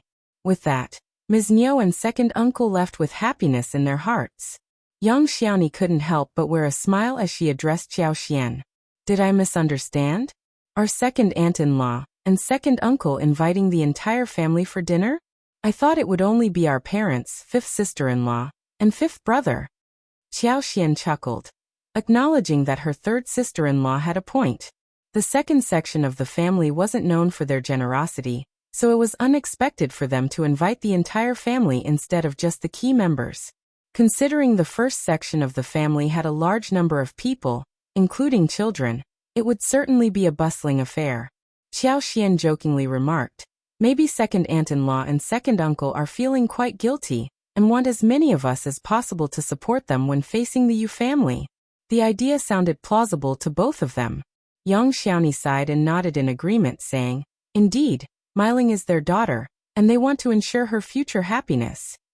For the sake of their daughter's happiness, attending one dinner was a small price to pay. If it weren't for the intervention of someone from the Yu family approaching Ms. Fang and Xiao Yunduan, the first section of the family would have held on to their belief all along. Meanwhile, at the Yu family residence, Ms. Niu made a secret visit to her future in-laws and shared her plan. Mrs. Yu was persuaded and agreed to the arrangement. As long as they executed the plan effectively, it was crucial for Yu Xiaomiao to cooperate. He didn't need to know the details and he wouldn't face any blame. They were well aware of the advantages that came with marrying the sister of an official. Nobody in the village would dare offend them, and the official would always prioritize the well-being of his sister. While the Yu family wasn't inherently greedy, they wouldn't pass up on such an opportunity for financial gain. Upon receiving the Yu family's assurance, Ms. Niu felt elated. It was an irresistible temptation that no one could refuse. Officials needed to maintain strong connections with other influential families. After Tao Tao's marriage, Xiao Yunduan would no longer have a sister, and he would need to forge a marital alliance with another family. Miling was the most suitable candidate for him to consider.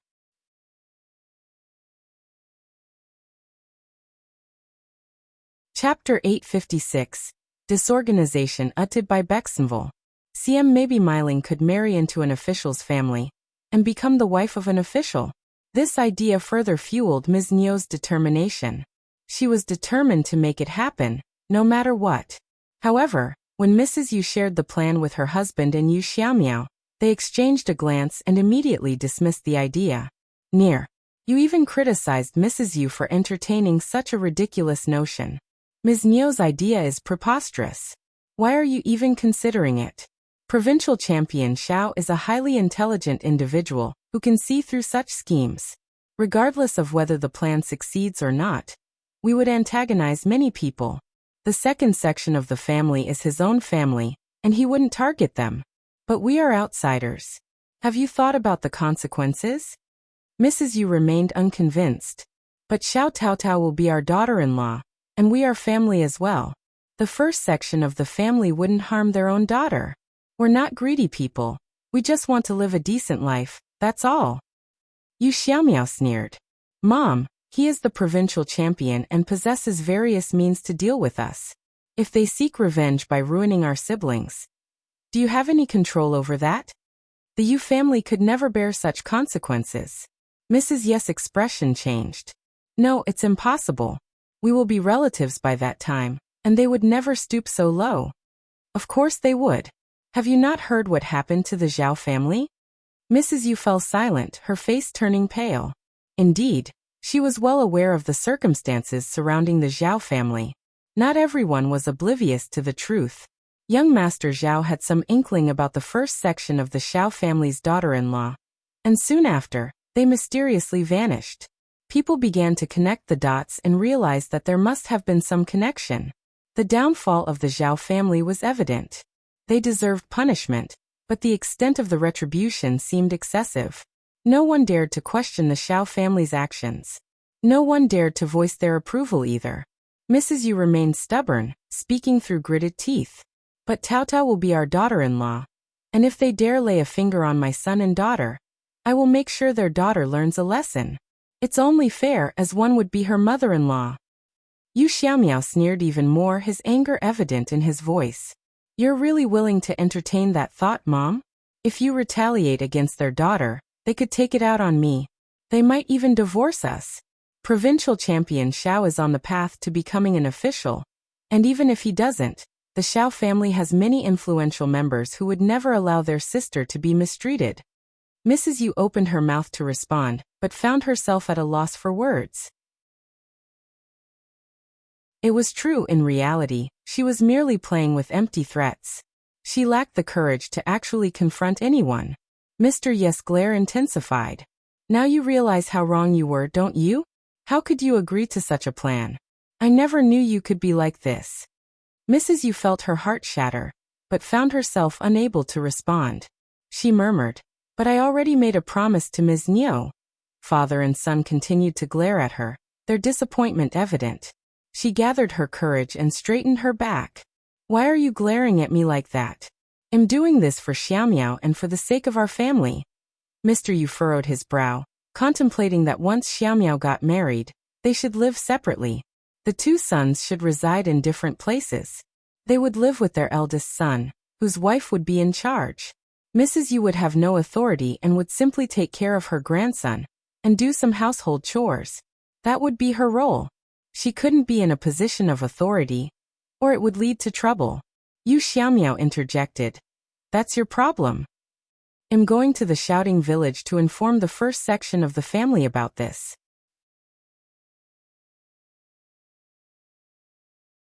Chapter 857. Truth uttered by Bexenville.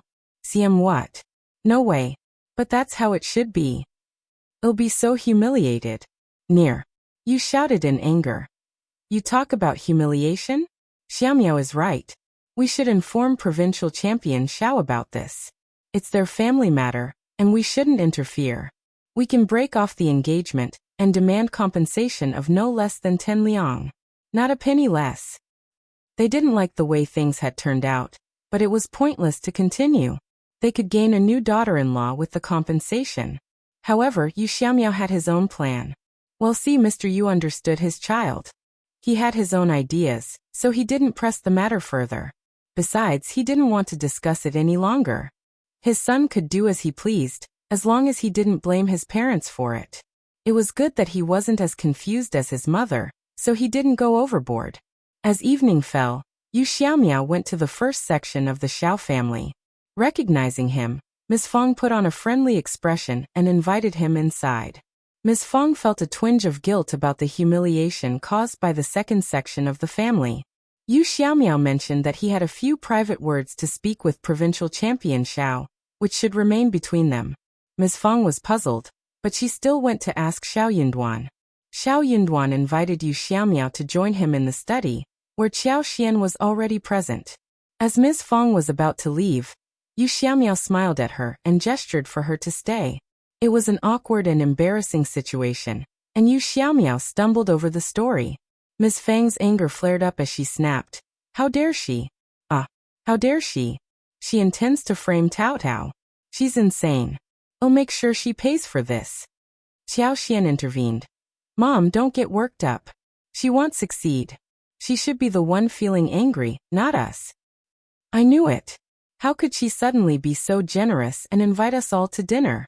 She wants to carry out her plan when there are many people present. Qiao Xian began to piece it all together.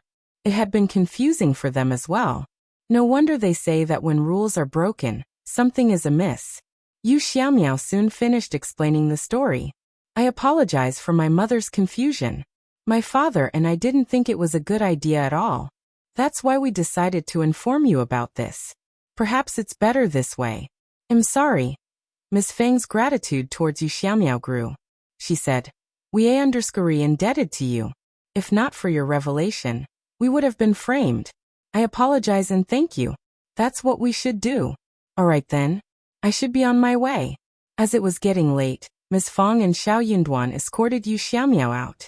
Upon returning to the study, Ms. Fong was seething with anger, wishing she could confront Ms. Niu right away. Yunduan, Qiao Xian, what do you think? Qiao Xian and Xiao Yunduan exchanged glances, and after a moment, Xiao Yunduan spoke up. We have only heard Yu Xiaomiao's account, and we cannot be certain of the truth. Ms. Fong was taken aback, her brows furrowing. I don't believe he is lying. It's just like something your second aunt-in-law would do. Yu Xiaomiao's story brought back so many memories for her. Qiao Xian explained with a smile. Mom, my husband means that regardless of our intentions, we shouldn't blindly trust the words of one person. We should investigate and gather more information, or we might easily fall victim to framing.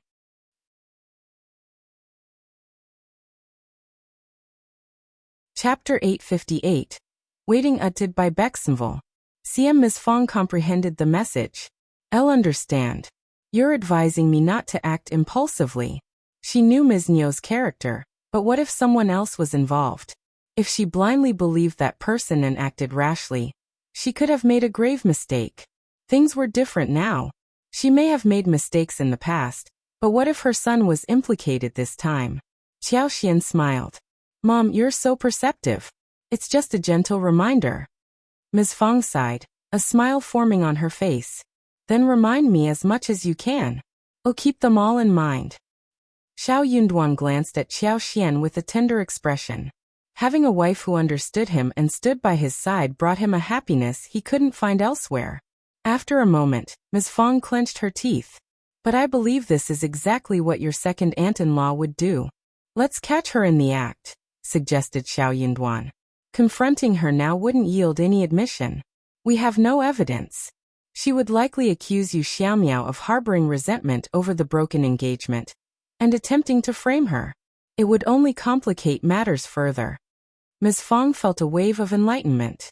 That's absolutely true. Ms. Niu's actions were indeed predictable. All right, then let's catch her in the act. Should we inform Tao Tao about this so she can be prepared? Xiao Yunduan and Xiao Xian exchanged a glance, and Xiao Yunduan nodded. Yes, we should let her know. We'll discuss the plan further tomorrow. But let's keep this information from Dad for now. Xiao Yunduan couldn't rely on his father, who often seemed oblivious to such matters. Ms. Fong chuckled. Of course not. He would never believe us.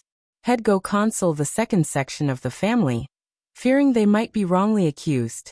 Haha. Xiao Xian and Xiao Yunduan exchanged a bemused look as Ms. Fong left the room.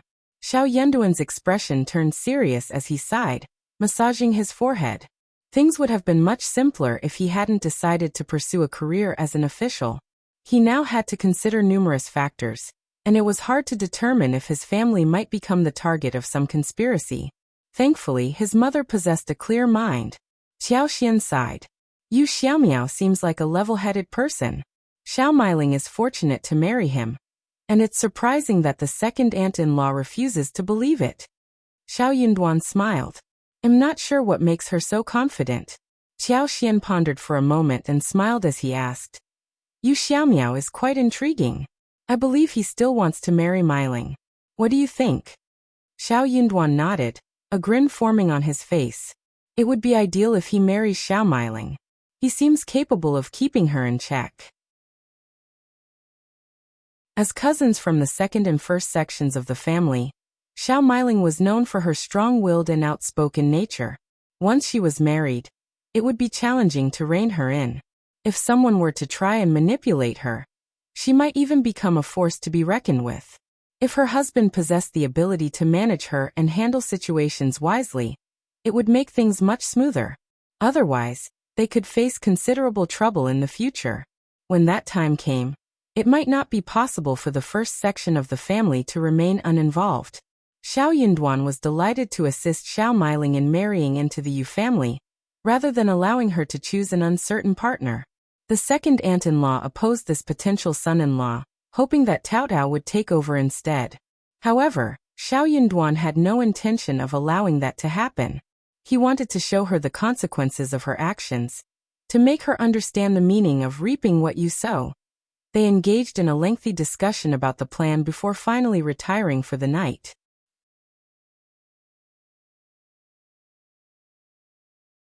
Chapter 859. Waiting utted by Bexenville. The anticipated day arrived when Yu Xiaomiao came to present the gift. To ensure the success of their plan, the second section of the family spared no expense. They had 2 plump chickens slaughtered, braised 2 fish, and procured a variety of meat. They even had Xiao Saileng bring tofu, yubas, and dried tofu from the Yen family the day before. Ms. Yen, unaware of the scheme, interpreted her mother-in-law's generous gesture of inviting the first and third sections of the family for dinner as a sign that they had reconsidered and accepted the marriage. Thus, she actively offered her assistance. Only Ms. Zhang's eyes gleamed with excitement, as if her heart was leaping with anticipation. She couldn't wait to witness the spectacle unfold. Yu Xiaomiao arrived at 10 in the morning, and Ms. Niu, along with second uncle, who still believed he was on their side, greeted him joyfully. Second uncle pulled him aside, speaking in a hushed and smiling voice. You need to pretend to be drunk but not actually drunk. I'll have the brothers guide you to the wing room. Once the girl is there, you know what to do. Just remember not to go overboard. It was all part of the show, not a genuine move. Tao Tao would be defenseless if she ended up in the same room as Yu Xiaomiao. Second uncle certainly didn't want Yu Xiaomiao to make any real advances towards Tao Tao under his roof. It wouldn't bode well for his reputation. Yu Xiaomiao chuckled inwardly, then turned to his future father-in-law, nodding earnestly. But he couldn't help but wonder who would be accompanying him in the room. Ms. Niu instructed her 2 daughters-in-law to prepare 2 tables filled with delicious food, and gathered the entire family together. Yang Xiaoni openly praised Ms. Niu for her generosity, which made Ms. Niu feel uneasy. Generous? She was coerced into this. She had no desire to do any of it. Xiao Lulang was absent. Third uncle claimed he was too busy studying and couldn't join for lunch. NIS. Niu and second uncle had invited so many people with the intention of creating chaos, making it easier to execute their plan. They also wanted witnesses to avoid any potential denials. Xiao Lulang's absence didn't concern them. Eldest uncle expressed great concern for Xiao Lulang, saying emotionally, "Lulang is working so hard now. Please take care of him and make sure he doesn't overexert himself." Ms. Ma sighed, feeling worried. She refrained from boasting about her son as she had done before. Third uncle beamed with pride. "Lulang must have thought it through. I'm confident he'll make it next year. He's ambitious and he promises us a future filled with happiness as he pursues his path to becoming an official." The table was set with various dishes, and Xiao Xiaoji, Tao Tao, and Ms. Zhang enjoyed their meal in the kitchen with Xiao Meiling, while the rest of the family gathered around the table in the hall. The table was filled with an abundance of dishes, and 2 jars of wine were prepared. Second uncle opened the wine, and invited everyone to join in the drinking. Ms. Feng discreetly glanced at Ms. Niu, who was far from stingy when it came to pouring the wine. She encouraged everyone to drink as much as they could. Ms. Feng cursed inwardly. That woman only showed generosity when she had ulterior motives. If given the chance, she would give her a thorough scolding. Yu Xiaomiao appeared to be heavily intoxicated as he reached the halfway mark. His face had turned red, and it was evident that he was truly drunk.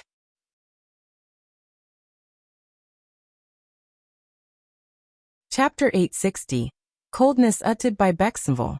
CM third uncle playfully teased second uncle. "Looks like your son-in-law has a low alcohol tolerance. He's already drunk after just a little wine. People have different drinking capacities. He's drunk, so he needs some rest. We can continue celebrating," second uncle replied with a smile. He then turned to Xiao Sanlang and said, "Xiao Sanlang, help Yu Xiaomiao to the wing room with Qi for some rest." Xiao Sanlang and Qi were unaware of the situation but agreed to assist, helping Yu Xiaomiao up from his seat. Ms. Niu stood up as well. "I'll guide you in. Help him." Once Yu Xiaomiao was settled, Xiao Sanlang and Qi returned to the hall, and Ms. Niu followed closely behind. She exchanged a few words in the kitchen, not to share any important information, but to provide Xiao Meiling and Ms. Zhang with some subtle cues. Ms. Niu walked briskly, feeling a sense of anticipation. She was eager to witness the unfolding drama. After completing her task, she planned to find an excellent match for her own daughter, making Tao Tao envious for the rest of her life. Xiao Meiling and Ms. Zhang exchanged a knowing glance and couldn't help but feel pleased. Soon they finished their meal. Xiao Meiling mentioned that she had something to discuss privately with Tao Tao. Xiao Xiaoji felt slightly displeased being left alone. However, with Xiao Meiling's impending marriage, the cousins decided to set aside any grievances during this joyous occasion. So Tao Tao followed Xiao Meiling to another location. Tao Tao's heart sank, overcome by a chilling sense of unease. If her mother hadn't given her a warning beforehand, she would have been completely unprepared for this situation. Xiao Meiling glanced at Ms. Zhang as she led Tao Tao to the wing room, wearing a smile. "I left my sewing needles and thread inside the room. Can you help me find them?" Tao Tao gave her a complex look, a mixture of emotions swirling within her. Deep down, she wished that Xiao Meiling would feel remorse at this final moment. Xiao Meiling sensed the intensity of Tao Tao's gaze, feeling a discomforting sensation. However, she quickly dismissed the feeling. Tao Tao's palms grew clammy with sweat. Once inside the wing room, Xiao Meiling pretended to search for something and asked Tao Tao for assistance. Soon, Ms. Zhang called Xiao Meiling out of the room, and Xiao Miling instructed Tao Tao to continue searching while she stepped away momentarily. The two women exchanged a conniving grin before parting ways. Xiao Miling made her way back to the room, pretending to be oblivious to everything that was about to unfold. Meanwhile, Ms. Zhang went to relay the message to Nis. Neo. Once Ms. Neo received the message, she would know that everything had been set in motion. Inside the wing room, Yuzhao Mao's task was to embrace Tao Tao, unaware that she was not Xiao Miling. He wouldn't be held accountable for his actions. Ms. Neo's face lit up with a bright smile upon seeing Ms. Zhang. She turned to Xiao Sanling and said, Sanling, could you please check on Xiao Miao? I'm feeling a little concerned. She had already gone after the food was finished. The first section of the family needed to witness this firsthand. As soon as Xiao Sanling raised his voice, they would all rush in that direction. Xiao Sanling agreed, setting his chopsticks down and leaving the table. Soon, a scream echoed through the air. What's happening here? What's going on? What happened to Sanling? Let's all go and see. Nice. Neo hurriedly dashed out of the hall. Ms. Qiao, Xiao Yunduan and Ms. Fang, who were privy to the plan, could only shake their heads in disbelief. Nice. Neo was certainly driven by her own motivation. Ms. Fang sneered. Let's all go and have a look.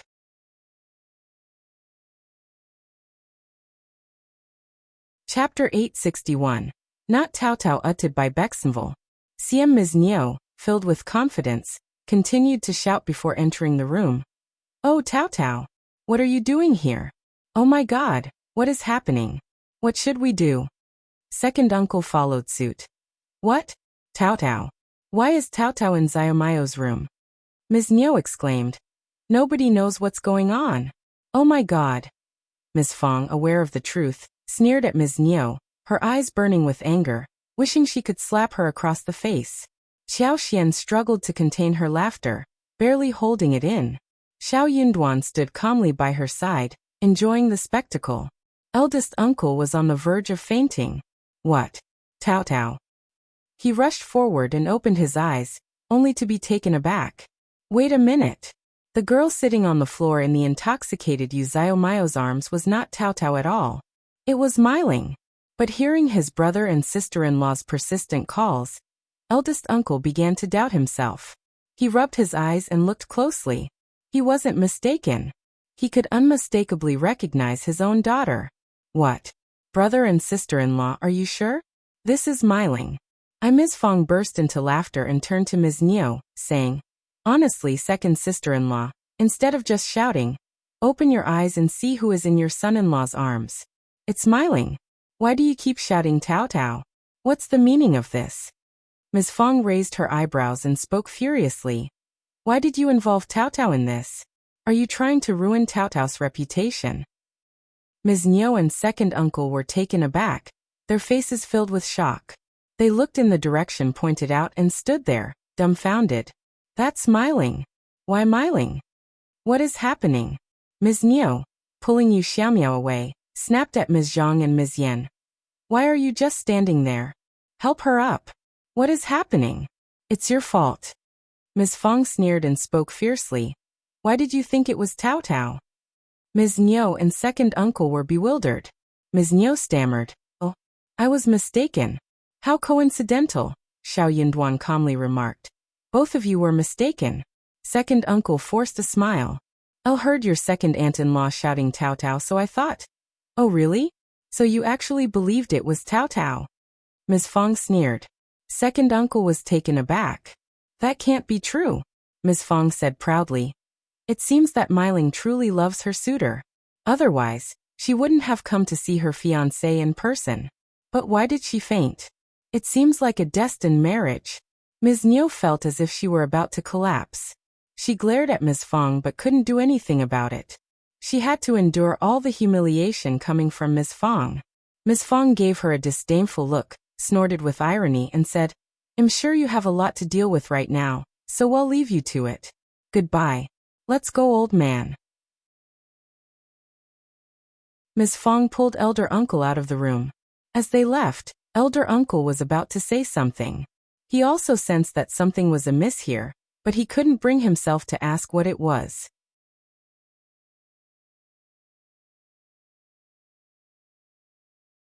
Chapter 862. Problem uttered by Bexenval. Siam Ms. Fong and elder uncle departed, followed by Qiao Xian and Xiao Yinduan, who exchanged a knowing glance before leaving as well. Once they were gone, Ms. Niu snapped at Ms. Yan. Go and join the first section of the family. Erlang and Silang, both of you leave us. Ms. Yan was taken aback by her mother-in-law's anger, but understood that it was best to comply. She nodded and left the room. Mom! Xiao Erlang and Xiao Silang hesitated, reluctant to leave. They were displeased with Yu Xiaomao's behavior, and were curious about why Miling was present and had fainted. It all seemed highly peculiar, and they wanted answers. However, second uncle grew impatient. Just get out of here. Stop murmuring. The two brothers were startled but decided it was best to leave. They remained silent and exited the room, knowing that their parents would uncover the truth eventually. Their presence would be of little use at the moment. Once the unrelated individuals had departed, Ms. Niu and second uncle turned to Yu Xiaomiao, their faces filled with anger. What are you doing here? What happened? What did you just do? Why is Miling here? Where is Tao Tao? She was supposed to be here, Ms. Niu exclaimed, frustration evident in her voice. Yu Xiaomiao had sobered up and spoke in a more composed manner. How was I supposed to know? You instructed me to pretend to be drunk, and you would take care of the rest. You assured me that Tao Tao would be brought here so that one would be found in the same room with her, forcing her into marriage with me. But instead, it was Miling who ended up here. I'm just as confused as you are. Stop arguing. Second uncle interjected, raising his voice. You were only pretending to be drunk. Miling couldn't have arrived here on her own. That's right, you were just pretending. Ms. Niu added. Yu Xiaomiao shouted in frustration. No, I wasn't. I may not have been truly drunk, but my head was spinning. Someone opened the door, and I didn't open my eyes immediately. When I finally did, I saw Miling on the floor. It startled me, so I got off the bed to check on her. Then Xiao Sanlang arrived, followed by all of you. The room was filled with tension as they tried to make sense of the situation and understand how Miling had ended up in that room instead of Tao Tao. Second uncle and Ms. Niu were filled with a mixture of anger and regret, unable to find the right words to express their emotions. Realizing that Miling was awake, Yu Xiaomiao sneered inwardly but decided to suggest, perhaps we can ask Miling herself what happened. Xiao Miling was lying in the bed where Yu Xiaomiao had been pretending to sleep. Given their engagement, it was not inappropriate for them to be in the same room. Ms. Niu glared at Yu Xiaomiao and shook Xiao Miling to wake her up. Xiao Miling slowly opened her eyes, looking confused. What happened to me? Where am I? Mom, where is Tao Tao? What happened to her? I bet she's crying, isn't she? Haha. Her eyes sparkled with a mix of anxiety and cunningness.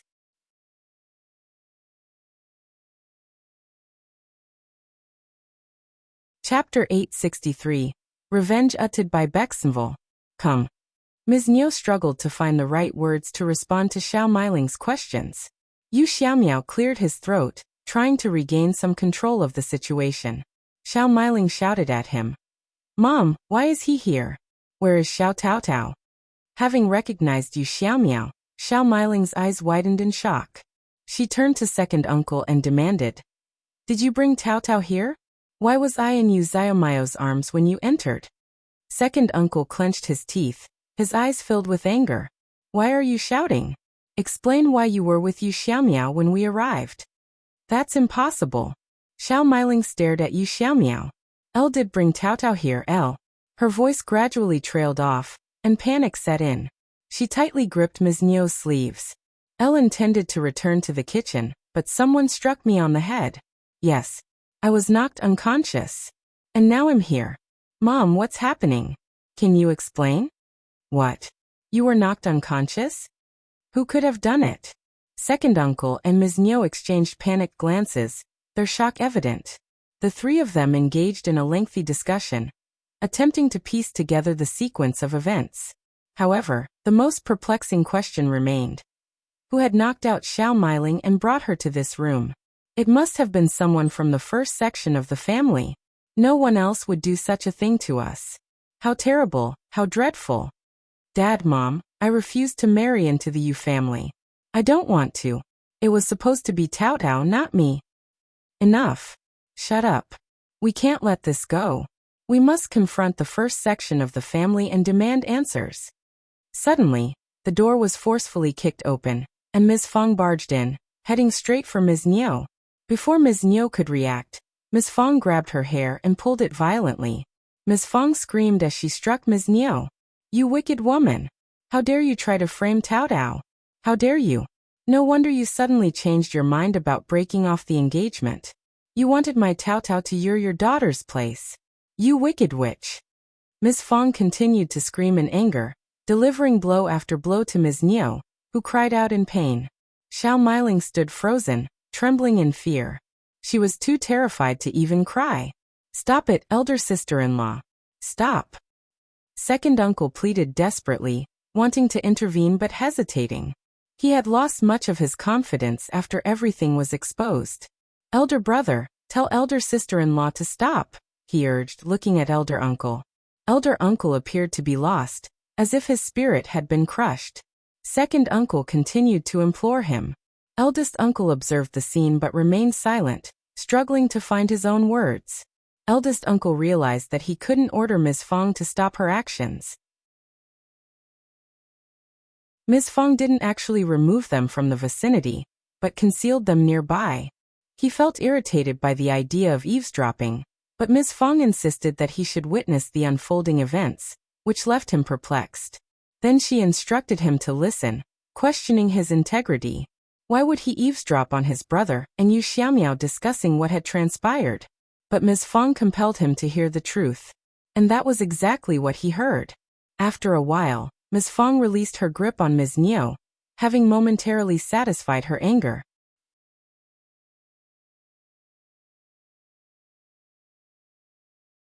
Chapter 864. Eavesdropping uttered by Bexenville. Seeing Ms. Fong pointed directly at them, her eyes filled with anger as she unleashed her curse. From this moment on, we have nothing to do with you anymore. I'm far from finished with this.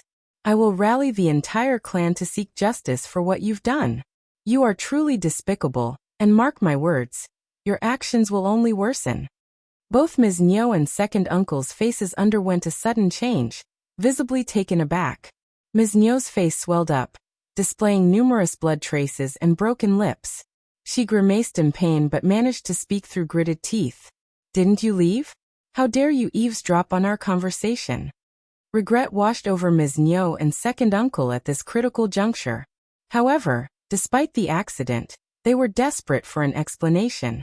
That was why they had wanted to interrogate Yu Xiaomiao. Little did they expect that Ms. Fong and eldest uncle would still be present.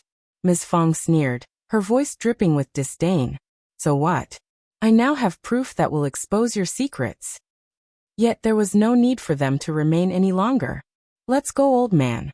Ms. Fong exclaimed, urging eldest uncle to leave. Second uncle pleaded, his voice tinged with remorse. Elder brother, elder sister-in-law, we deeply regret our actions. We were misguided, but it was all for the sake of our child. Ms. Fong retorted, her words laced with venom. You framed our child to protect yours. How utterly repulsive. Caught off guard, second uncle stuttered, his voice lacking confidence. We are sorry. But Tao Tao is still alright, isn't she? Elder brother, elder sister-in-law, please let it go. We're family. Ms. Fang's gaze intensified as she glared at second uncle, her wish to strike him becoming almost tangible. Where was this notion of family when you plotted against Tao Tao? She spat back, her words filled with seething anger. That's only because we are capable of taking care of her. It doesn't make you good people. Ms. Niu muttered, her words filled with resentment. You knocked out Meiling, didn't you? Which one of you did it? She questioned, her voice accusingly pointed at them. She, along with Ms. Su, Yang Xiaoni and Xiao Xian, had already left after finishing their meal. It seemed likely that she was the one who had incapacitated Xiao Meiling. Being a boy, he possessed the strength to do so. So what? Ms. Fong cursed vehemently, her anger evident. You set us up, and we played our part. You, Ms. Niu exclaimed. Shut up. From this moment on, we are cutting off all ties with you. Old man, come, let's go talk to the land officer and resolve this matter within the clan. Ms. Fong declared firmly, ready to depart. Ms. Niu trembled with anger, but her fear quickly overtook her. Hurriedly, she moved to stop Ms. Fong, and second uncle joined her in their attempt. No, you can't go. Ms. Niu pleaded desperately. Elder sister-in-law, why be so cruel? Elder brother, say something. Second uncle implored. Save your breath, Ms. Fong sneered, her voice filled with derision. You won't be able to stop me, so give it a try. And don't even think you can confine me here. Elder brother, we're truly sorry. After all, we are family, aren't we? It would be an enormous scandal, wouldn't it? It would tarnish Tao Tao's reputation as well. Anais. Fang's response was swift and sharp. Tao Tao has had nothing to do with this from the very beginning. She has her brother to care for her. Ms. Niu and second uncle continued to implore, their pleas filled with desperation. Eldest uncle sighed heavily, feeling overwhelmed by the situation. The conversation he overheard outside had shocked, saddened, and deeply disappointed him. His own brother and sister-in-law had orchestrated a scheme against his own daughter. They had plotted to break off the engagement and replace Tao Tao with their own child. How could they treat Tao Tao this way? They didn't regard him as an elder brother at all. However, despite his inner turmoil, Tao Tao had remained unharmed. And now, seeing the couple beg before him like this, he found himself unable to utter any words of reproach.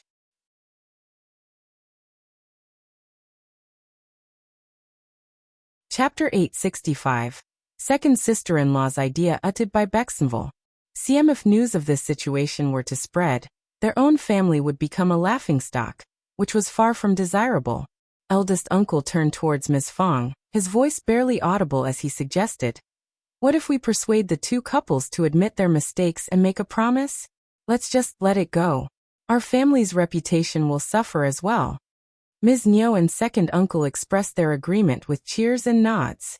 However, Ms. Fong, who had managed to calm herself after venting her anger on Ms. Niu, was once again provoked by eldest uncle's words. She shouted angrily, No way! You foolish old man, your mind is so muddled.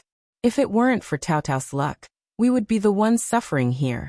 Your brother and sister-in-law are nothing but trash. They were trying to ruin Tao Tao's life.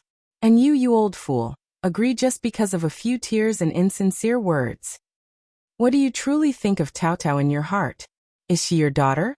Let me tell you, I will never agree to this solution. And ask our sons, do you think they would agree? Tao Tao has done nothing wrong, and neither have we. What does a mere name matter? There's no way we will ever agree to it. Ms. Fong had no intention of making peace, and she even berated eldest uncle, leaving him dumbfounded. Second uncle and Ms. Niu were equally stunned. As Ms. Fong rushed out, the two of them stood frozen, not daring to stop her in any way. Xiao Meiling suddenly jolted awake. If this matter were to be brought before the clan, the first section of the family would undoubtedly side with their own family, causing them to lose everything. She shouted, desperation evident in her voice. It was second sister-in-law's idea. It was all her doing. It has nothing to do with my parents. Elder aunt, if you want to blame someone, blame second sister-in-law. It was her idea. Everyone was taken aback, their expressions filled with shock. Second uncle and Ms. Niu shared in the same astonishment. Ms. Fong also came to a halt, turning to face Xiao Meiling with a cold gaze. Xiao Meiling recoiled, her voice trembling as she confessed, I never intended to break off the engagement, but one day second sister-in-law approached me. In that moment, Xiao Meiling forgot about the promise she had made to Ms. Zhang. She didn't even recall the agreement they had reached. Being a selfish woman who harbored dislike for Ms. Zhang, Xiao Meiling felt no remorse for betraying her. Thus, she divulged every detail without hesitation. Everyone present. Ms. Niu nearly screamed in fury. That wretched woman. I knew it.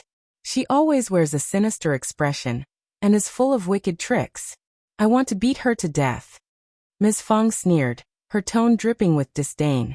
Ms. Zhang may have planted the seed, But you willingly accepted her idea, didn't you? If you hadn't even entertained the thought, Ms. Zhang's suggestion would have had no effect on you. Xiao Meiling covered her face, sobbing uncontrollably. I just wanted to marry someone better. Ms. Fang's voice turned icy as she responded. Your mother had found you a suitable match. You aren't deserving of anyone better. Let me make it clear, if you ever try to benefit from Yenduan's troubles, I will tear you apart. Xiao Meiling trembled in fear, not daring to utter a single word. It wouldn't be long before Ms. Zhang arrived, escorted by others.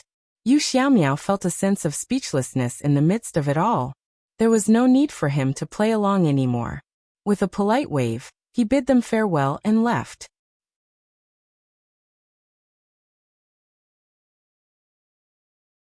Chapter 866. Ms. Zhang's embarrassment uttered by Bexenville.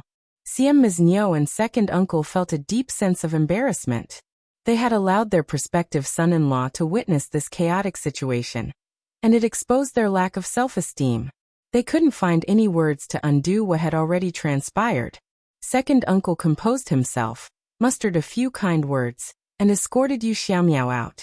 Soon, members from both the first and second sections of the family gathered in the hall. Ms. Niu directed her anger towards Ms. Zhang, using her as an outlet for her frustration. She raised her hand and delivered a harsh slap across Ms. Zhang's face, causing her to stagger and fall. You wretched woman! I never should have kept you around. How despicable you are! Tears streamed down Ms. Zhang's face as she covered her injured cheek. Xiao Erlang was taken aback by the scene and rushed forward to help Ms. Zhang, but he was abruptly stopped by Ms. Niu's stern command. Stop! Don't touch her! Mom! What did she do? What are you doing? And what about you? Xiao Erlang questioned, bewildered by the situation. Ms. Niu felt pain coursing through her body, both physically and emotionally. It was only because of Ms. Zhang's actions that she found herself in this situation. Ask her yourself. You wicked woman. You're a troublemaker. Xiao Erlang was still grappling with confusion. Mom, perhaps there's been a misunderstanding?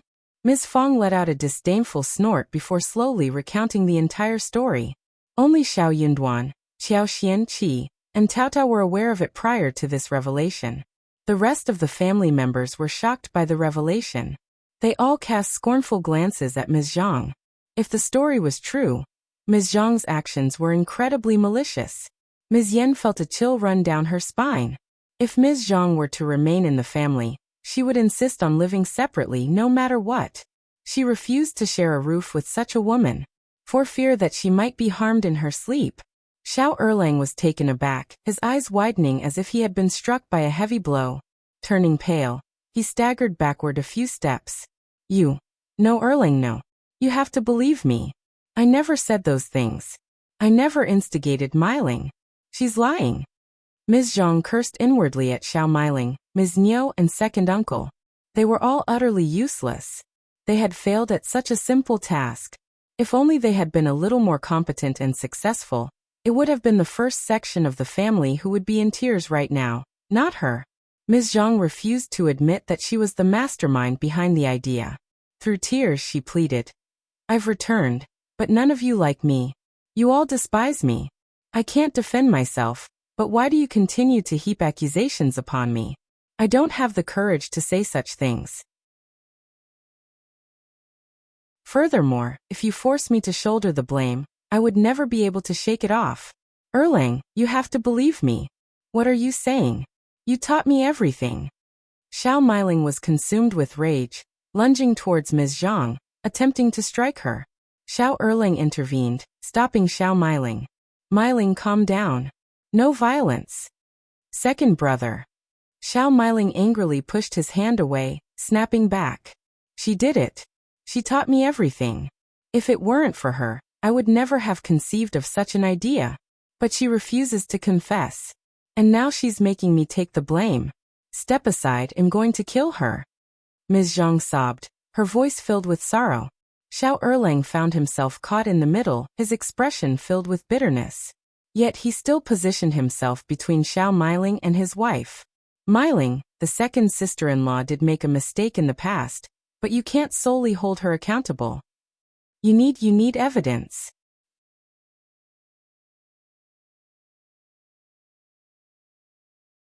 Chapter 867. A potential harm uttered by Bexenville. Siema. I am so furious. Xiao Meiling seethed with anger. She told me when there were only two of us. I can't find any evidence. This person must have done this on purpose. That's why she is denying it now. What are you putting on that sad look for? You are the most vicious one. Xiao Meiling exclaimed, her anger apparent. Xiao Meiling looked infuriated and attempted to throw a punch at Ms. Zhang, but was restrained by Xiao Erlang. She cursed and struggled against his grip. Yang Xiaoni whispered to Qiao Xian. What are they doing here? I'm confused. Fifth sister-in-law. Who do you think is lying? Qiao Xian smiled and shook her head. I'm not sure. There is no evidence. But what's your opinion? I'd rather not speculate. Yang Xiaoni chuckled and agreed. True. However, deep down, Qiao Xian believed that Xiao Meiling was telling the truth. Ms. Zhang had a shady character, and Xiao Meiling hadn't considered this aspect of their marriage, but Ms. Zhang might have. Nis. Zhang held a grudge against both the second and first sections of the family. If her plan had succeeded, the first section of the family would have become the victims, and would have started hating the second section of the family, which was exactly what she desired. This woman posed a potential threat to everyone. Ms. Niu shouted. Stop it, you two. Son, Meiling doesn't lie.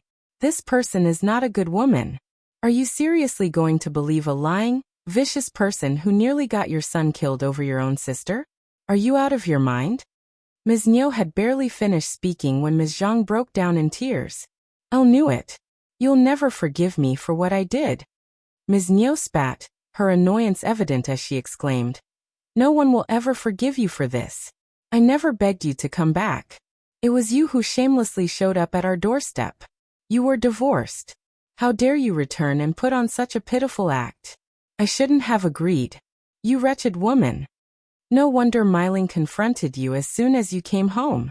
Admit it, you bitch. I didn't do it. You're all mistaken. It was you. You did it. Experiencing a headache, Ms. Fong snapped. That's your own family matter, and you can discuss it later. I need one resolution on this. The clan needs to be informed. Xiao Yunduan agreed. Anything Mom says. Xiao Sanlang angrily chimed in. Exactly. We can't just let it go like this. Tao Tao is a kind girl who was almost harmed because of you. Eldest uncle fell silent as he tried to speak. He did have a few things to say, but he knew that none of his words would make a difference. He suddenly felt a pang of sadness. None of his sons understood him at all. Ms. Fong stood up and declared. Let's go and find the land officer. No, elder sister-in-law, it's all Ms. Zhang's fault. She's a troublemaker. Well, kick her out of the family. Will that satisfy you? It's your decision, not mine. Most people in your family are irritating. Ms. Fong responded. Instead of engaging in further conversation with her, and under the protection of Xiao Yunduan, Xiao Xian and other family members, Ms. Fong hurriedly made her way to the land officer's house, paying no heed to eldest uncle's persistent attempts to stop her.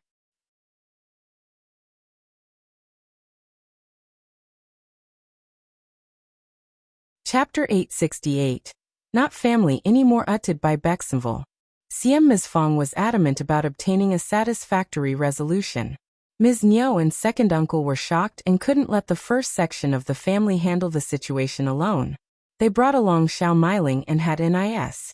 Zhang escorted while they ascended together with Xiao Erlang. When the land officer and the elderly men from the clan gathered and heard the story, they were all taken aback and began lecturing the second section of the family. Naturally, they defended the first section of the family more, as their actions had been quite vicious and self-centered, impossible to ignore.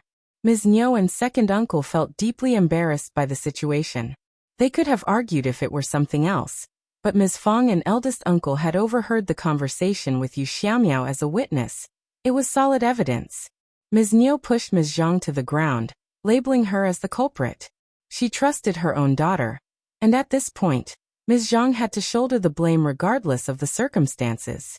Considering Ms. Zhang had done something similar in the past, almost everyone present believed Xiao Meiling and Ms. Niu. Ms. Niu continued to shout that they would divorce Ms. Zhang once again.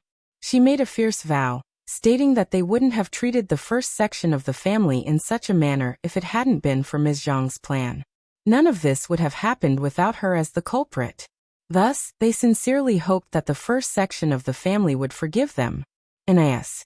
Zhang continued to cry incessantly.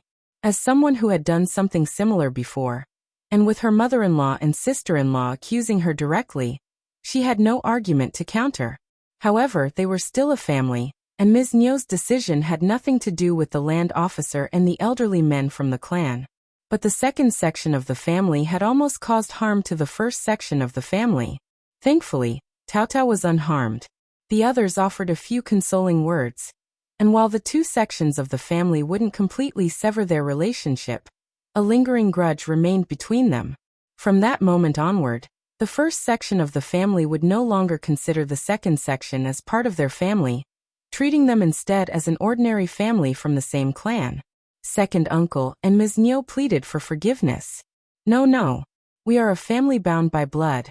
We're not just an ordinary family from the clan. Elder brother, please say something. You want a proof of this, right? You promised our parents that you would take care of us. Why are you begging him? He's the most vicious and cruel man.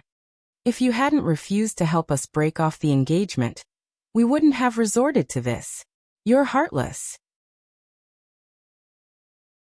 Eldest uncle let out a heavy sigh, and Ms. Fong, Xiao Yunduan, Xiao Sanlang, and even Xiao Dalong looked at him expressionlessly. Tears welling up in her eyes, Cao Cao spoke. What do you have to say, Dad? In your eyes, you prioritize second uncle and third uncle's families, and their children are treated so well. You protect and assist them all the time, but what about me? Why am I not your niece but just your daughter? Eldest uncle turned pale and stumbled back. What are you saying? Ms. Fong grabbed hold of Cao Cao as she coldly addressed eldest uncle. You are my beloved daughter and I love you. Your brothers and sisters-in-law all love and protect you. We will never forgive anyone who tries to bully you. Xiao Xian could no longer tolerate the situation. She calmly stated, the second section of the family attempted to harm Cao Cao today, and if we don't delve deeper into this, they may try to harm someone else tomorrow. If I can't obtain a satisfactory answer from the resolution, I will have to take matters into my own hands to vent my anger. I love Cao Cao, and I will never allow her to suffer. Miss Niu screamed. What do you mean?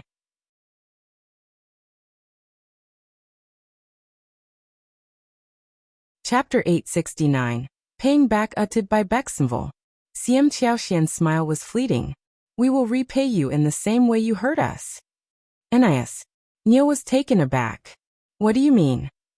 Xiaoxian continued. We will employ the same methods you used against us. Ms. Niu's second uncle and Xiao Erlang all turned pale. That won't work. It's impossible. Ms. Fong sneered. You can frame us, but we can't do the same to you? That doesn't sound fair. Second uncle and Ms. Niu were left dumbfounded. Indeed, they could frame the first section of the family, because they believed eldest uncle would always defend them, giving them the freedom to do as they pleased. Their best course of action now was to offer an apology. However, what if the first section of the family didn't like them and wanted to frame them in return? They would be incapable of defending themselves. They had never considered this before. It had never occurred to them that while they devised various schemes to torment the first section of the family, the same tactics could be used against them. Second uncle and Ms. Niu couldn't help but tremble. Xiao Xian stopped looking at them. Eldest uncle felt a profound sense of despair, but dared not utter a word. He had no control over Xiao Xian, Xiao Yunduan, Ms. Fong, or anyone else in his family. One wrong word, and his brother's family would face even harsher consequences. Inwardly he sighed. What had caused all of this? This incident would be accurately recorded in the clan's records. The land officer had tried to conceal the entire affair to prevent their reputations from being tarnished. But Xiao Yunduan rejected the proposal. He urged the land officer to make the truth public. He wanted everyone to clearly understand the true relationship between the first and second sections of the family, ensuring that the latter wouldn't carry out any unpleasant acts under the guise of the former. Second uncle and Ms. Niu were furious but lacked the courage to say anything after hearing Xiao Xian's threat. News of the incident quickly spread, shocking the entire village. Many people criticized Ms. Niu for her foolishness. What was she thinking? It was fortunate that Tao Tao was unharmed. If something had happened to her, there would be no evidence to prove that Ms. Niu was responsible. However, the first section of the family would never forgive them either. To make matters even more absurd, they even attempted to find a better suitor for Xiao Meiling through Xiao Yunduan. It was utterly ridiculous. Upon returning home, Ms. Niu was consumed by anger. She slapped and kicked Nis. Zhang, shouting at Xiao Erlang and demanding that he divorce her once again. Ms. Zhang crumpled to the ground, sobbing uncontrollably with her head lowered. Xiao Erlang found himself torn. He knelt down and pleaded with his mother to forgive Ms. Zhang. There was no proof implicating her, and her tears genuinely made him feel sorry for her. She was his wife, and he didn't want her to suffer from a false accusation. He wouldn't agree to divorce his wife based solely on the words of others. Ms. Niu was filled with frustration, her heart aching. She cursed Xiao Erlang for being ungrateful and cruel. However, Ms. Zhang chose to stay despite everything that had transpired. Ms. Niu and second uncle became increasingly concerned about Xiao Meiling's marriage. Since Xiao Meiling and Yu Xiaomiao had been alone in a room together, they were compelled to get married. Now they were apprehensive that the Yu family might cancel the engagement. After discussing the situation, the couple gathered their courage and sought support from the first section of the family.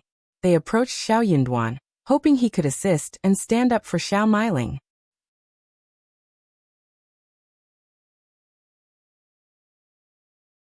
Chapter 870. Auntie Niu and Uncle Xiao uttered by Bexenville. CM, elder brother, elder sister-in-law, don't you care about Xiao Meiling?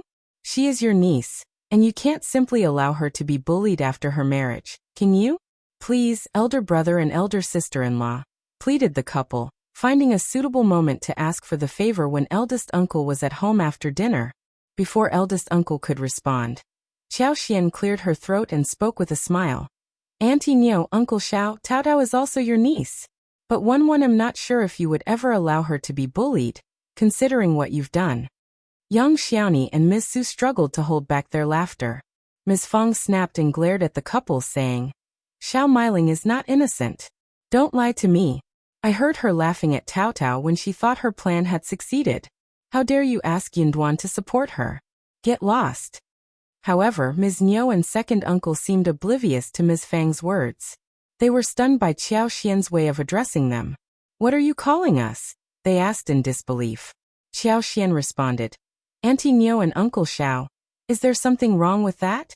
Second uncle became so furious that he nearly fainted. Elder brother. Ms. Fang chimed in. Hey, there's no elder brother here. You have no manners. Just leave. Eldest uncle could no longer tolerate the situation. Ms. Fang, that's enough. Ms. Fang snorted. I want to emphasize that these two people have no relation to us. Why should I be the one in the wrong? Ms. Niu and second uncle were both filled with anger and anxiety. It suddenly dawned on them that their connection with the first section of the family had been severed. And at this moment, the reality sank in for Ms. Niu and second uncle. It wasn't a dream but a harsh reality they had to face. Xiao Xian's way of addressing them had struck a nerve, making them realize the severance of their ties with the first section of the family. Xiao Yunduan intervened, reminding eldest uncle that the land officer and the clan had already made the announcement, leaving no room for argument. Eldest uncle pleaded, Can't you help your fellow clan members? Xiao Yunduan replied firmly, But I don't want to. Eldest uncle. Ms. Fang sneered. Did you hear that? My son loves his sister, and you're trying to force him? If you want to back them up, go ahead. But I will expose the true relationship between Ms. Niu and Xiao Delu with us. So you'll be standing alone, not on our behalf. Eldest uncle muttered. You, Ms. Fang interrupted. Feel free to try. Nice. Niu and second uncle were still in a daze as they were driven out of the Xiao family's gate. As they looked at the towering house and the closed gate, they felt an emptiness in their hearts. Something was missing, something that could never be regained. They could sense each other's anxiety and worries. The realization hit them hard. There was no one to clean up their mess for them. The first section of the family, they've truly severed ties. Ms. Niu seethed with anger and placed the blame on Ms. Zhang. It's all because of that troublemaker, Ms. Zhang. With a heavy heart, the couple reached out to Yu Xiaomiao, unsure of how the Yu family would react. To their surprise, the Yu family acted as if nothing had occurred and agreed to proceed with the marriage. They came to an agreement on the wedding date, which would be the 6th day of March the following year. The couple breathed a sigh of relief. Without the support of the first section of the family, they couldn't afford to say anything negative about the Yu family. Furthermore, Mrs. Yu had expressed regret over the initially rejected engagement, but Mr. Yu and Yu Xiaomiao decided to uphold the marriage arrangement. They were still blood-related, which would always be beneficial for them.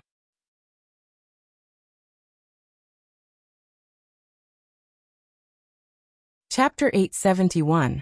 Buying Happiness uttered by Bexenville. CM Xiao Meiling seemed to be better off compared to the other girls, so why would they reject the marriage proposal? Despite her unpleasant personality, if she behaved well after getting married, everything would be fine. If she dared to act out, she would be dealt with accordingly. Ms. Yen wasn't pleased with Ms. Zhang's presence. She believed Xiao Meiling's claim that if her sister-in-law truly wanted to break off the engagement, she would have done so before Ms. Zhang returned. Clearly, something had transpired between them. To avoid Ms. Zhang, Ms. Yen decided to live separately from the rest of the family after the New Year and the Lantern Festival. Although the relationship between the two families had undergone a significant change, Ms. Yen continued to visit the first section of the family daily, and they treated her with equal respect. Xiao Xian and Ms. Fong suspected that Ms. Zhang was responsible for the situation. It was not surprising that she harbored resentment and might try to manipulate the first section of the family. Xiao Xian even cautioned Ms. Yen to be vigilant and avoid being framed by Ms. Zhang, as she appeared to be quite unstable. Ms. Yen was grateful for Xiao Xian's warning and sighed with a bitter smile, contemplating the possibility of living separately.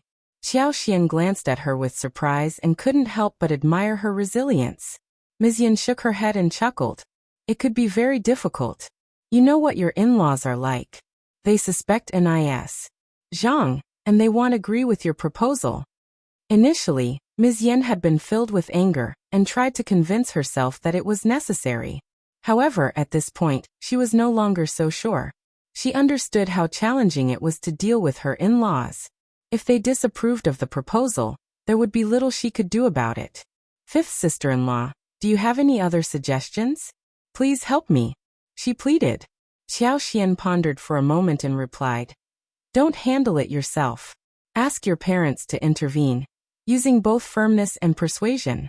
Perhaps offering them some benefits could increase the chances of success. Ms. Niu and second uncle were afraid of confrontational individuals, but were inclined to take advantage of the more accommodating ones. If the Yen family exerted pressure and provided some incentives, Ms. Niu and second uncle might agree to the arrangement, especially considering that Xiao Xiling was their son and could support them despite the separation. However, the outcome would depend on what Ms. Yen was willing to offer in return. Nis. Yen thought for a while and quickly made a firm decision without any hesitation. She expressed her gratitude to Xiao Xian with a smile. Offering 10 or 20 liang, along with generous ongoing support fees, would be worthwhile. It was a price she was willing to pay for some peace. She had a substantial amount of money now, although she wasn't particularly eager to part with such a large sum. However, it wouldn't hurt her too much financially. With a weight lifted off her mind, Ms. Yen returned home feeling content. However, she was met with a dark stare from Ms. Zhang once again. A chill ran down Ms. Yan's spine. She quickly glanced at Ms. Zhang and instinctively moved away, trying to avoid her. Nis. Zhang sneered, causing Ms. Yen to feel even more unsettled. Her heart raced, and she almost lost her balance. This woman was truly deranged. She was terrifying. Driven by Ms. Niu, Ms. Zhang had reached the brink of mental instability. After Xiao Meiling's marriage was finally settled, Ms. Niu had no other matters to attend to. Thus, she turned her attention towards Ms. Zhang. Her gaze was filled with malice, making her intentions clear.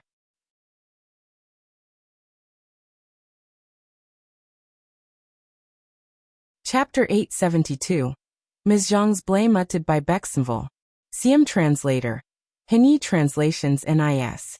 Neo firmly believed that Ms. Zhang was responsible for all the troubles their family had endured, and she had no intention of giving her an easy time considering their past conflicts. Ms. Zhang was constantly tormented by Ms. Neo, and this constant torment had further deteriorated her original personality, making her even more sinister. She harbored a deep hatred for them, especially Ms. Neo. However, she didn't dare retaliate against Ms. Neo, as she was her mother-in-law and a senior figure in the family. She knew that if she did anything to Ms. Neo, her own suffering would only worsen, especially since she was already in a difficult situation without provoking Ms. Neo. A mother-in-law needed no excuse to berate her daughter-in-law. In this house, excuses were unnecessary. Frustrated and irritated, Ms. Zhang started to vent her anger on Ms. Yan. As they were walking together with their sons, Ms. Zhang suddenly pushed her own son, causing him to fall to the ground and burst into tears. Ms. Zhang screamed, "Fourth sister-in-law, how could you harm and push Xianwen like that? You're so vicious. I know you hate me, but you can't blame this on Xianwen. He's innocent." Ms. Yan was taken aback by Ms. Zhang's sudden outburst and her deteriorating mental state. Anger coursed through her, causing her to tremble. "Second sister-in-law, show me your evidence. I didn't lay a hand on Xianwen." "Of course you did. You're too afraid to admit it. If you hate me, blame it on me, not on a child." "Oh, my life is so bitter, my poor little boy." "You're insane. You're lying. You're just too cowardly to admit it. What's all this shouting about?" Ms. Neo emerged from the house, her impatience evident in her tone as she interrupted the argument. "Ms. Zhang, what do you think you're doing? If you can't stay here quietly, then pack your bags and go back to your village." Ms. Zhang, with tears streaming down her face, held a deep grudge as she replied. "It was the fourth sister-in-law who hit and pushed Xianwen. You're not blaming her, you're blaming me." "I didn't do any of that," Ms. Yan exclaimed, denying the accusation. Xiao Xianwen continued crying inconsolably. "Oh, my poor little grandson." Ms. Neo felt sorry for Xiao Xianwen. She gently lifted him up, comforting him, and then instructed Xiao Meiling to take the child back inside. NIS. Zhang sneered and cast a proud glance at Ms. Yan. However, in the next moment, two loud slaps echoed through the air as Ms. Neo struck Ms. Zhang across the face. Pointing at her, Ms. Neo cursed. "You are forbidden from going near Xianwen. Are you trying to harm him again? You vicious woman." Clutching her stinging cheeks, Ms. Zhang burst into tears. "I didn't do it. It was the fourth sister-in-law." "Shut up. I don't believe a word you say. Ms. Yan has no reason to do such things, and you kidnapped your own child. You're capable of anything." "Elle didn't, it was the fourth sister-in-law." "Ah." Ms. Zhang received another slap across the face. "Just keep your mouth shut, you vile woman. You disgust me. If it weren't for troublemakers like you, our family wouldn't be in this mess. It's all your fault. You've already ruined Meiling's marriage, and now you're targeting Ms. Yan. You never give up, do you?" Ms. Zhang cried even harder. This only served to further infuriate Ms. Neo. She snapped. "You bringer of misfortune. Be silent now. Kneel down right here and reflect on your actions."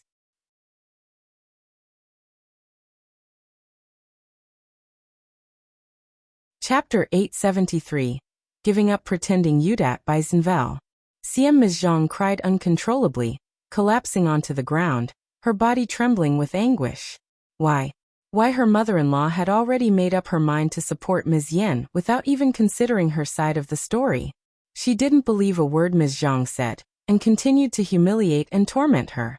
Ms. Zhang felt herself spiraling into madness. Ms. Yan, who had been angry about the false accusations, unexpectedly felt a tinge of compassion towards Ms. Zhang. She could see that Ms. Zhang was truly suffering in this terrible situation. NIS. Zhang had never imagined that her mother-in-law would completely lose trust in her. It was fortunate in a way, as she no longer had to struggle to defend herself. After cursing Ms. Zhang, Ms. Neo sneered and turned to Ms. Yan, speaking in a gentle tone.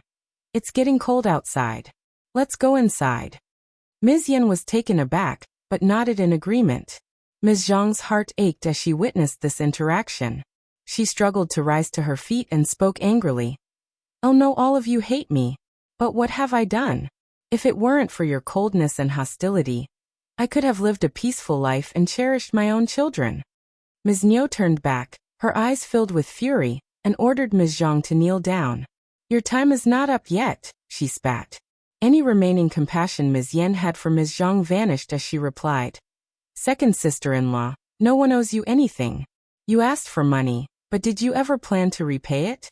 You know very well that people are not obliged to fulfill your every request." Ms. Niu sneered in response.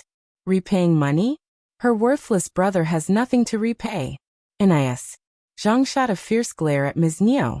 This only further infuriated Ms. Niu. "What are you staring at? Am one not allowed to complain about your worthless brother?" Ms. Zhang, filled with anger and frustration, retorted defiantly. "I'm not leaving. You can beat me to death if you want. I'd like to see how capable you are. If you kill me, you'll have to pay with a life. I'm not afraid of you. You can do whatever you want to me, but I'm staying right here." Both Ms. Yen and Ms. Niu were taken aback by Ms. Zhang's outburst. Realizing that she had reached her limit, Ms. Zhang decided to give up pretending and confronted Ms. Niu directly. Ms. Niu, furious at Ms. Zhang's defiance, responded angrily. "What are you saying, Ms. Zhang? Say it again. I'm not afraid of you. Drive me away if you want. You don't believe me, and Erling won't believe you either. You vile bitch. I'll kill you." Ms. Niu, overcome with anger, rolled up her sleeves, ready to strike Ms. Zhang. Reacting instinctively, Ms. Zhang dodged the slap and pushed Ms. Niu away. "You dare to challenge me?" Ms. Niu, consumed by rage, lunged at Ms. Zhang, attempting to beat and scratch her. In the struggle, however, Ms. Niu slipped and fell hard to the ground. "Ah, you wretched bitch. How dare you lay your hands on me?" Second uncle, having just returned from outside, witnessed the altercation. He quickly approached and assisted Ms. Niu, exclaiming, "What are you all staring at? Come and help." Ms. Yen, still in a state of disbelief, snapped back to reality. She hurriedly joined second uncle in assisting Ms. Niu to her feet. Meanwhile, Ms. Zhang remained where she was, displaying a seemingly emotionless expression. She had nothing to lose at that moment, and was hesitant to intervene.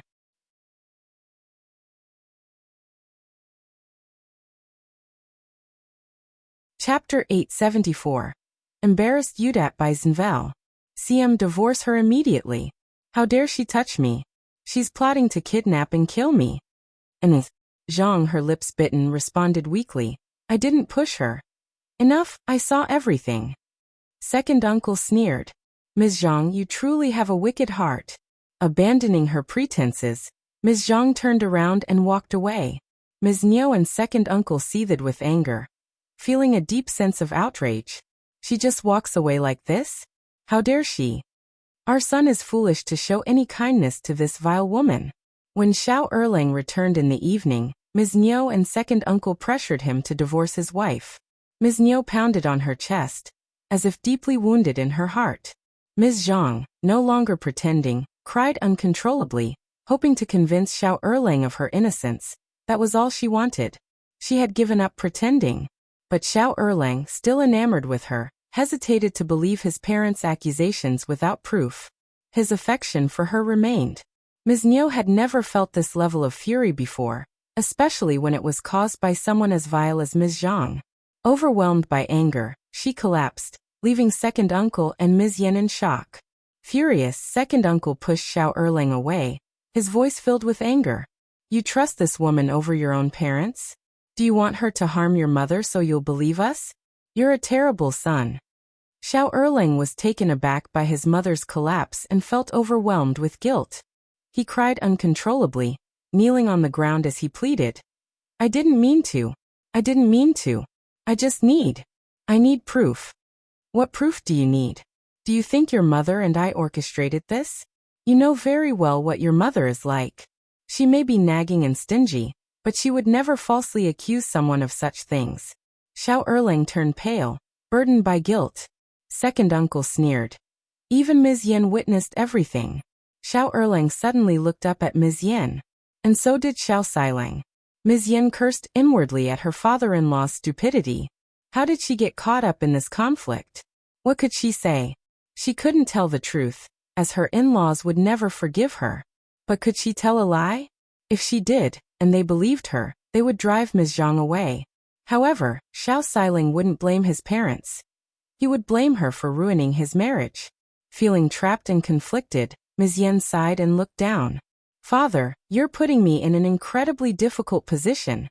She realized that no matter what she said, it wouldn't be well received by her second brother. Ms. Zhang screamed, "Fourth sister-in-law, why do you hate me and spread these rumors?" Ms. Yen responded coldly, "What did I say? I never touched Xianwen. You accused me of pushing him when you and I crossed paths. What more can I say? I can't simply claim that you're using your own son to frame me, can I? But because of Dad's words, I had no choice but to speak up. Yet, no matter what I say, you refuse to admit the truth."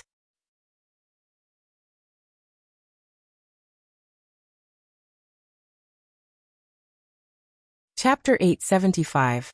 Divorce again. Udat by Zinvel. Siam Ms. Nio regained consciousness and glared at Ms. Zhang, her anger intensifying.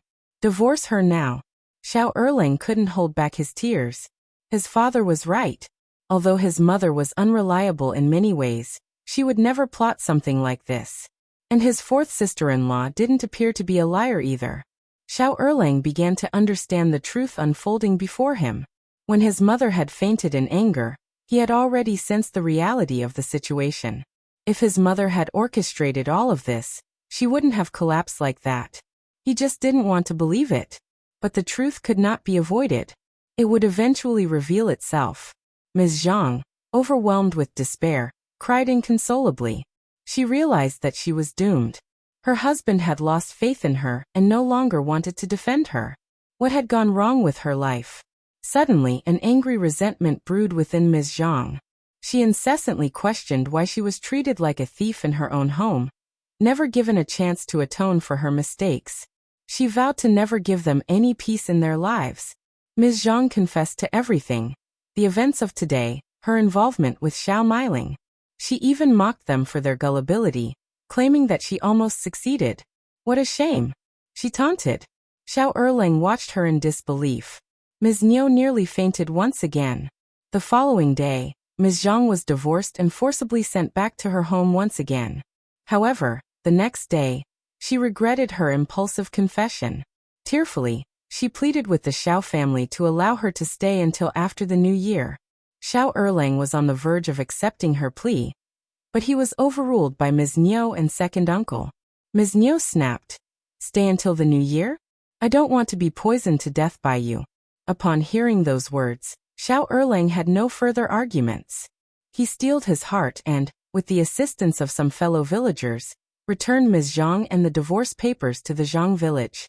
Regardless of what Mrs. Zhang or Ms. Zhang said, their minds remained unchanged. Ms. Zhang had admitted to all her wrongdoings, and the villagers of Shouting were no longer willing to accommodate her. Back in the Zhang family's home, Ms. Zhang felt immense regret. Compared to the life she had with her mother, the torments she endured at her husband's home seemed insignificant. At least, in her husband's home, no one treated her like an animal or denied her food. She despised her mother-in-law, but she had never taken a moment to reflect on her own actions. If only she hadn't been so stubborn and blinded by her loyalty towards her brother, she wouldn't have ended up in this predicament. She had become a fool. What was wrong with her?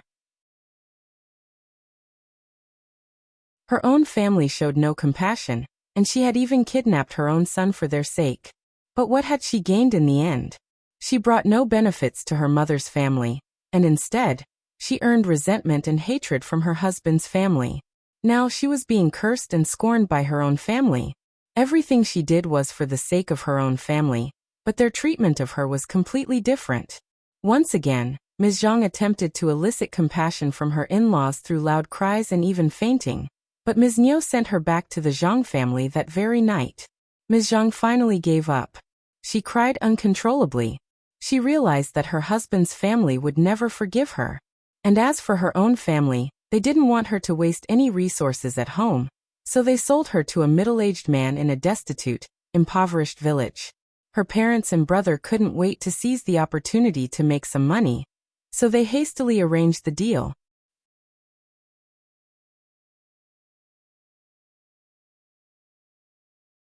Chapter 876. Ms. Zhang's en Udat Baizenval. Siam. The settlement was 5 liang. No matter how much she pleaded, she was still sold away. During her visit to Ms. Fang in Xiaoxian, Ms. Yen shared what had transpired with the second branch of the family and Ms. Zhang. Ms. Fang reacted with frustration. One knew it. But without evidence, there was little one could do to confront her. I simply thought it best to keep our distance. Nevertheless, it's a good thing that Ms. Niu divorced her. Xiaoxian sighed, acknowledging that Ms. Niu had, in a way, taken the right course of action. Sometimes, things were resolved in unexpected ways due to someone's brashness. All things considered, it was for the best. After all, it was extremely challenging to keep a safe distance from someone as extreme and malicious as Ms. Zhang, especially when neither Xiaoxian nor Xiao Yunduan were around. The concern for the well-being of the family weighed heavily on their minds. Xiaoxian still had worries regarding the papayas and dragon fruits. With that in mind, she decided to travel to the province, visiting First Madam, and purchasing some gifts along the way. She also made arrangements for Qi to stay with Xie Jingrong and the Xie family. It wasn't a decision made lightly, as asking for such assistance was never an easy matter. The debt of gratitude would need to be repaid eventually. Moreover, Xiao Yunduan wanted to avoid any rumors suggesting that he was heartless, potentially causing others to look down on him, and making it harder for him to seek assistance in the future. Xiao Yunduan valued his friendship with Xie Jingrong and the Xie family, but he couldn't simply owe them a favor indefinitely. However, when it came to Qi's safety, he didn't hesitate to take this step. He informed the family of his decision, and together, they embarked on the journey to the province with Qi, Tao Tao, and Xiaoxian. As they arrived in the province, they noticed that the lights were already on, despite the early hour. Since it was quite cold inside the mansion, they opted to stay in a hostel instead. The following day, they paid a visit to First Madam, who was overjoyed to see them. She invited them to stay with the family, and instructed her men to retrieve their luggage from the hostel. Xiaoxian and Xiao Yunduan expressed their gratitude happily. Living there without Ms. Mi and Yuezhing Ting, Xiaoxian felt a sense of relief. Yuezhing Xiao's brother, Yuezhing Hong, was also present, and he hosted a family banquet to welcome the couple and their family. It was a delightful occasion. Yuezhing Xiao accompanied them outside of town to inspect the fruits. Although the fruits didn't grow during winter, they were still alive and not withered. They showed signs of vitality. Yuezhing Xiao smiled with emotion. Honestly, I was worried about these seeds. I came to check on them a few days ago when the weather changed, and they seem to be doing well. I never expected that the fruits from the south could thrive so beautifully here. Xiaoxian had already used her superpower to test the fruits. They were all in good condition, with healthy roots underground. This brought her a sense of relief. She smiled and said, "It's not yet the coldest day, so we'll have to wait and see if they can sprout next spring when the weather warms up."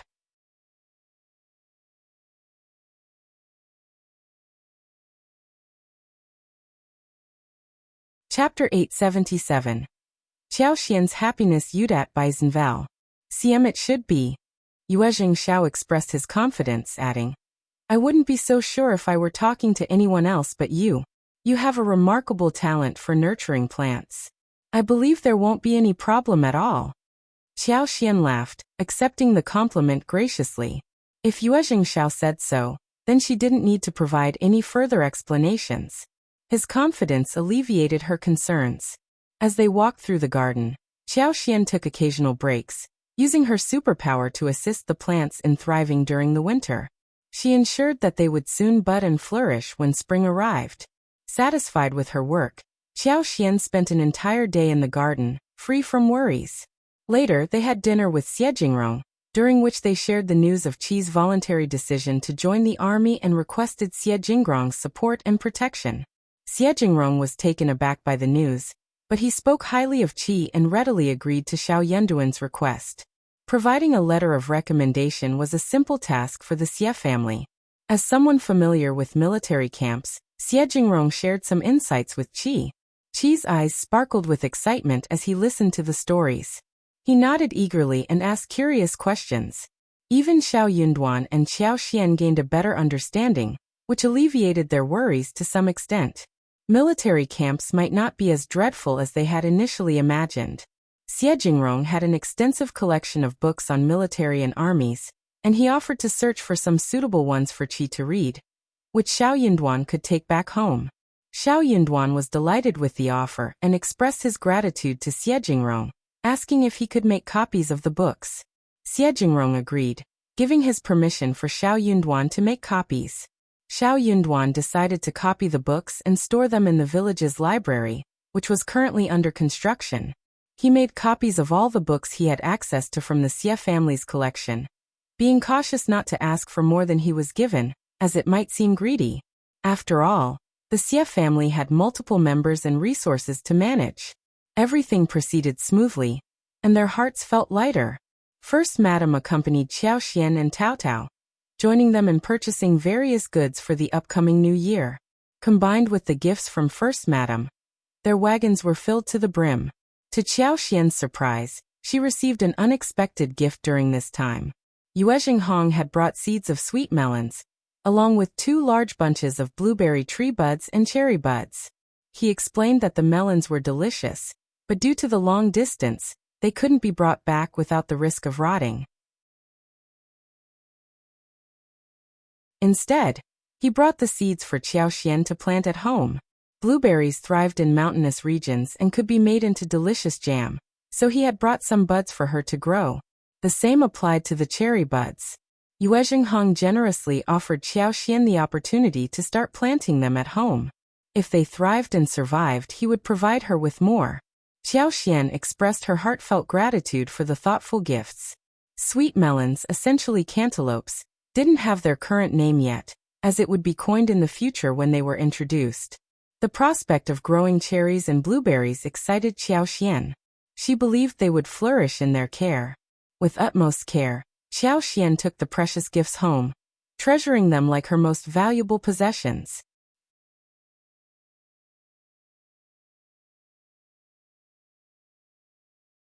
Chapter 878.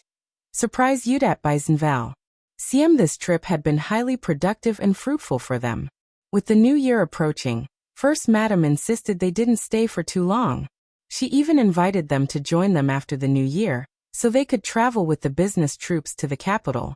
Qiao Xian and Xiao Yunduan expressed their gratitude and appreciation for the invitation. Traveling from the province to the capital couldn't be done by boat. It had to be done over land. The journey was long and required careful planning. They couldn't simply hire a single wagon and set off. It wasn't convenient or safe. There were unknown dangers that could be encountered along such a lengthy journey. What if they encountered robbers on the outskirts? It would spell doom for them. Typically, a group of friends would gather together and travel to the capital collectively for the examination. It provided a sense of security and reliability. Another option was to find a business troupe heading to the capital. By offering them gifts and presents, they could gain permission to join the troupe and travel together. Usually, the business troupes would approve of such requests, as the recommended individuals traveling to the capital had the potential to become successful officials. This created a sense of indebtedness toward the troupe. However, most business troupes didn't travel such long distances. They needed to make stops along the way to sell their goods, sometimes spending days in bustling cities. Unfortunately, recommended men heading to the capital couldn't afford such delays. Not everyone was fortunate enough to find a suitable business troupe for their journey. However, First Madam had made arrangements for them in the province. By the time Xiao Yunduan and Qiao Xian returned home, it was already the 20th of December. They arrived just in time for the preparations for the upcoming new year. They had purchased a wide variety of exquisite and delicious snacks, including candies, candied fruits, and roasted seeds and nuts. The assortment included delicacies such as lotus cakes, mung bean cakes, cloud cakes, poria cakes, shortbread, small twists, dragon beard cakes, sweet-scented osmanthus sugar, peanut sesame candies, pine nuts, small walnuts, melon seeds, almonds, and more. Xiao Sanlang and his wife were overjoyed to see these treats. Each person also received 6 new sets of clothes, including shoes and socks, as well as women's rouge, gouache, various silk flowers, children's spinning tops, clay figurines, cloth tigers, tumblers, wooden knives, swords, pony puppies, and various toys. Additionally, there were dried seafood and other household items. Xiao Xian even purchased ornaments worth 200 to 300 liang for each girl in the family, including Xiao Qing. Xiao Zhenyan and his younger brother received a pair of golden bracelets and a golden key with jade. The first section of the family was ecstatic upon receiving these gifts.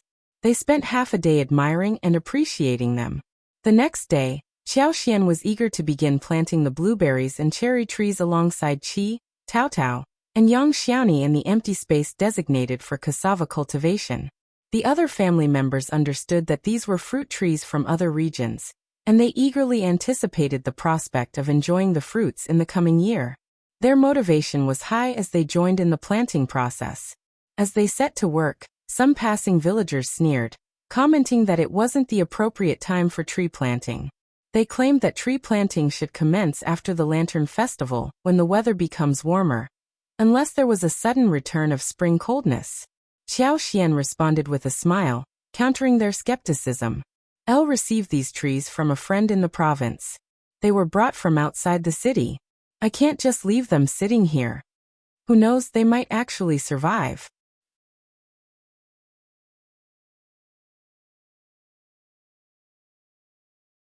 Chapter 879, Not Giving Udap by Zinvel. Siam Yang Xiaoni and the others agreed, despite the unconventional timing for tree planting. Perhaps, just maybe, these trees could defy the odds and survive. With renewed enthusiasm, they quickly transported the straws and covered the seeds, exchanging smiles and saying, "All right, we've provided them with warmth. Yes, our trees should make it through the winter." Satisfied with their efforts, they happily returned home. Upon their return, Ms. Fang asked Yang Xiaoni to prepare some items for the third section of the family. Xiao Yunduan and Xiao Xian had purchased a significant amount of goods in the province, and it was only fitting to share some gifts with the third section as a gesture of goodwill. Considering Xiao Yunduan's promising future, it was unnecessary to quibble over such minor matters. It wouldn't be worth tarnishing their reputation over such trivialities. Ms. Fang selected pastries, dried fruits, simple garments, and elegant silk flowers for them.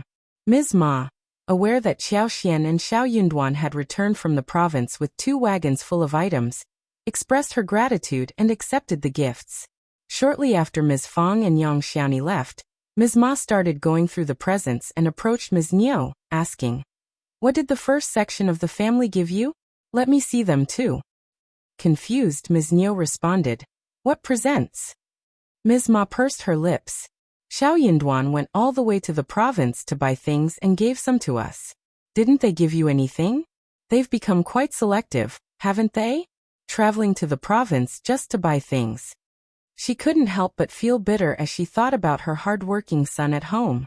Inwardly, she resolved that once her son became a recommended man, she would also hire a wagon and go to the province to buy things. Word spread quickly in the village, and Ms. Niu was well aware that Xiao Yunduan and his wife had returned from the province. Her face twisted as she replied, "They didn't give us anything." Disappointed, Ms. Ma told Ms. Niu, "All right then, we'll talk about this tomorrow," and left. Ms. Niu eagerly anticipated the arrival of the first section of the family, but they never came. However, she soon spotted Xiao Xiaoji wearing a beautiful silk flower on her head, proudly showing it off to Xiao Meiling, who became extremely angry. Ms. Niu shared this incident with her husband when he returned from visiting their neighbors. "That's outrageous. They gave presents to the third section of the family, but not us. They're looking down on us," he exclaimed. Second uncle grew annoyed and frowned as well. Ms. Niu couldn't tolerate it any longer.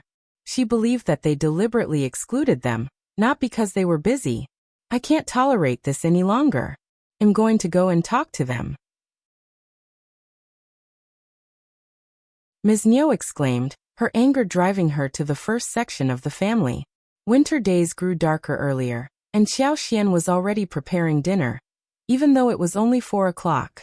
They had decided to have sauerkraut fish hot pot and pork belly chicken hot pot for dinner. Ms. Nio's arrival caught everyone's attention, as they were busy with the food preparations. Yang Xiaoni smiled and asked, "What's the matter, Auntie Nio?" Ms. Fong raised an eyebrow, her expression unkind.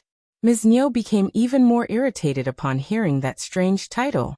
"Honestly, sister-in-law." "Hey," Ms. Fong interjected. "Who's the sister-in-law here? Just call me Ms. Fong. We're no longer the way we used to be, and it's not appropriate to address each other like that, right?"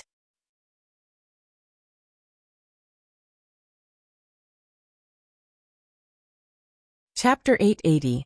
Not your elder sister-in-law Udat by Zinval. CM the others echoed her sentiments. Ms. Nio. "Ha, look at these daughter-in-laws. Are you really trying to start a fight here? Is it amusing? No one here is interested in starting a fight with you." Ms. Fong replied with a stern expression. "The family has already made it clear, and you can't ignore that. But it's a shame that you refuse to accept it. Furthermore, don't call me elder sister-in-law. It disgusts me." Ms. Fong would never consider her as a sister-in-law, especially after Ms. Nio tried to set up Tao Tao and forced her to marry someone they didn't approve of. Soon, Ms. Nio realized the reason behind it all. "So you gave presents to the third section of the family and not us because of this?" "Yes," Ms. Fong replied bluntly. "The third section of the family is part of our family, but you are just like any other villagers with the same surname. If I give presents to you, should I give presents to everyone else in the village too? We can't afford that. It doesn't work that way." Ms. Nio fell silent. Only now did she realize the distinction between being part of the family and being from the same clan. Her heart felt bitter. She simply couldn't accept it. "Elder sister-in-law. Don't call me that. You're so cruel. We share the same in-laws, we're not ordinary clan members. Doesn't elder brother know about this?" Ms. Fong sneered. "You're not ordinary clan members, and even ordinary clan members wouldn't have tried to arrange a marriage for my Tao Tao. You want my husband? Go and confront him yourself if you dare." Ms. Fong dismissed her and drove her away after making her statement. Turning to the others, she said, "Ignore her. Treat her like this from now on. She's nobody but someone from the clan." Ms. Nio felt as if she was going to faint and vented her frustration to second uncle. She grew increasingly infuriated by the situation. Second uncle turned pale as well, becoming lost in his thoughts. Others noticed that his anger seemed different now. Was the first section of the family truly serious about this? They had never believed it before, thinking that being brothers would prevent any change. However, the first section of the family had slapped them in the face. Times had changed. Meanwhile, Mrs. Yen and Xiao Siling had been visiting the Yen family, and Mrs. Yen had allowed them to stay for an extra half day. That's why they hadn't shown up until now. However, the couple was taken aback by the tense atmosphere at home. Ms. Yen inquired about what was happening. Ms. Nio had a lot to complain about to Ms. Yen, cursing the first section of the family for their actions. Deep inside, Ms. Yen smiled bitterly. If she had been at home today, she wouldn't have allowed her mother-in-law to confront the first section of the family about this. It was too humiliating. "Mom, the clan has confirmed this, and our relationship has changed. Why bother? The decision of the clan is not something to be taken lightly." Ms. Nio shouted. "So you think it's my fault?" Ms. Yen silently agreed with that sentiment, but she replied, I'm just reminding you that the clan has made a decision, and the first section of the family agrees with it. There's no need to interrogate them any further." Second uncle angrily chimed in. "That may be true, but it's going too far." "That's exactly what I mean," Ms. Yen added. "They're angry after all."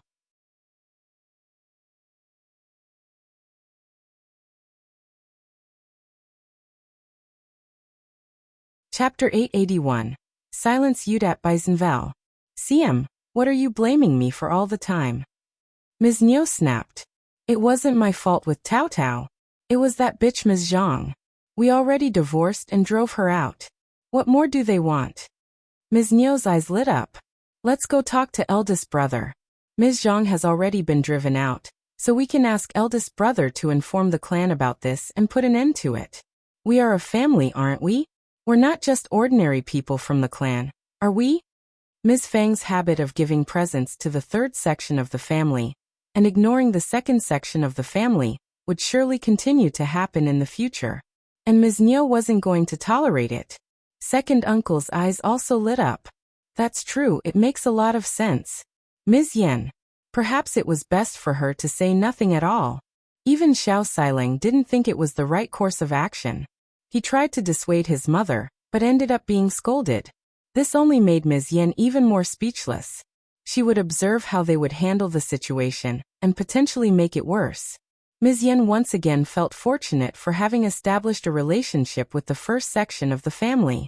Second uncle and Ms. Niu went to find eldest uncle without avoiding Ms. Fang and the rest of the family. They went to his place that very same night. Not in the mood to eat, they urged Ms. Yen to quickly prepare dinner, hastily ate some food, and hurried to eldest uncle's house. Upon arrival, they found that the first section of the family was already halfway through their hot pot feast. In the center of the large round table was a massive mandarin duck hot pot. A low stove with charcoal fire was placed in the recessed part of the middle, with the hot pot sitting flush with the tabletop. The sauerkraut fish pot and pork belly chicken pot were brimming with rich, white soup that bubbled and tumbled, emitting a steamy and fragrant aroma. The table was adorned with an abundance of fish balls, meatballs, lotus root balls, shrimp slips, fish fillets, squid rolls, yuba, winter bamboo shoots, mushrooms, meat slices, egg dumplings, shredded vegetables, wax gourd slices, yam slices, taro slices, Chinese cabbage, lettuce, and more. A truly lavish spread. Ms. Niu and second uncle, who had lost their appetites earlier, suddenly felt their hunger intensify upon catching the tantalizing scent. They couldn't help but salivate at the sight of the food. Eldest uncle, unaware of what had transpired earlier, was pleased to see them. He beckoned them over. "Ah, there you are. Take a seat. Have you had dinner?" Ms. Fang mustered a forced smile and said, "Please take a seat. If you've already eaten, you can wait until we finish our meal. If not, I suggest you go home and eat before coming back." She made it clear that they were not welcome to join them. Both second uncle and Ms. Niu blushed in embarrassment. How could they, who were already hungry, resist the tantalizing aroma of the delectable sauerkraut fish and chicken soup? The array of mouth-watering dishes left them captivated. Eldest uncle noticed their longing gazes and turned to Yang Xiaoni instructing, "Ms. Yang, please bring 2 bowls and 2 pairs of chopsticks." "Stop it," interrupted Ms. Fang calmly. "We won't share our food with such a malicious couple. I fear their presence will spoil everyone's appetite. I will always remember how they attempted to ruin my daughter's life. We cannot simply move past that." Eldest uncle froze and glanced at Tao Tao. His heart sank when he saw the sorrowful expression in Tao Tao's eyes. Nis. Niu and second uncle's hunger intensified as they watched the delectable feast slip away from their grasp. "Elder sister-in-law. Don't call me elder sister-in-law, it sounds dreadful. Just call me Ms. Fang."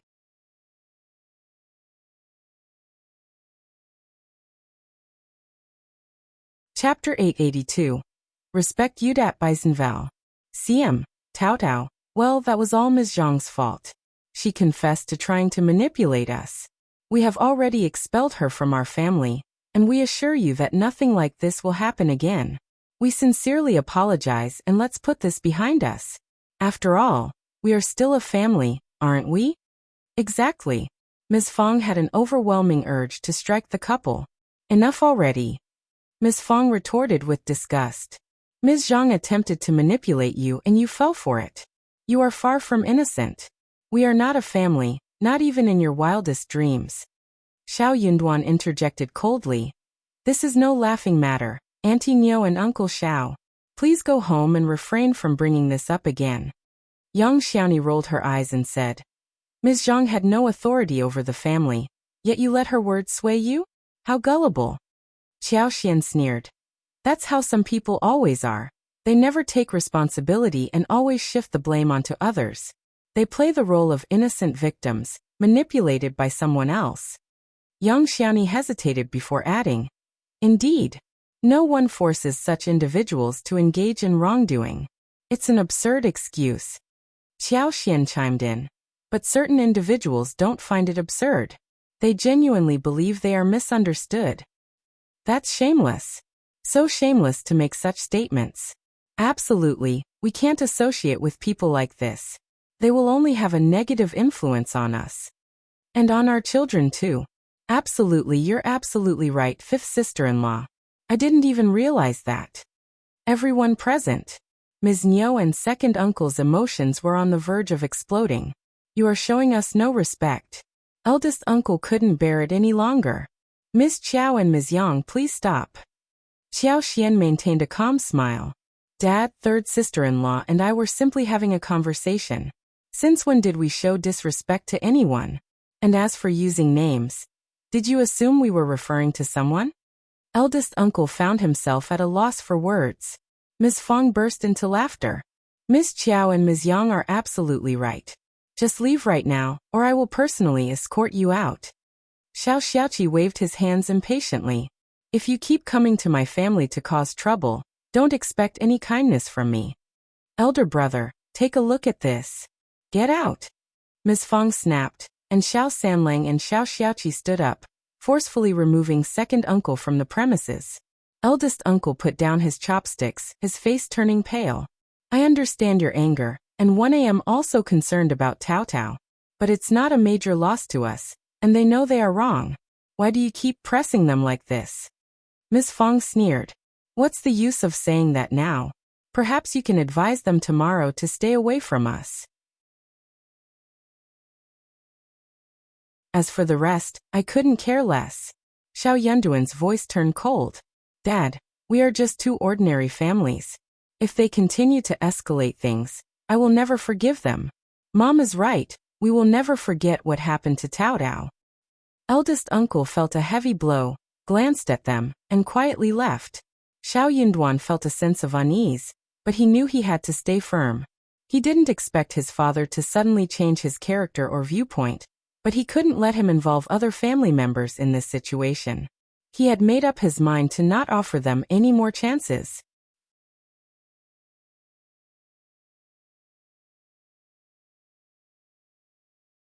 Chapter 883. Not even his father Udat Beisenval.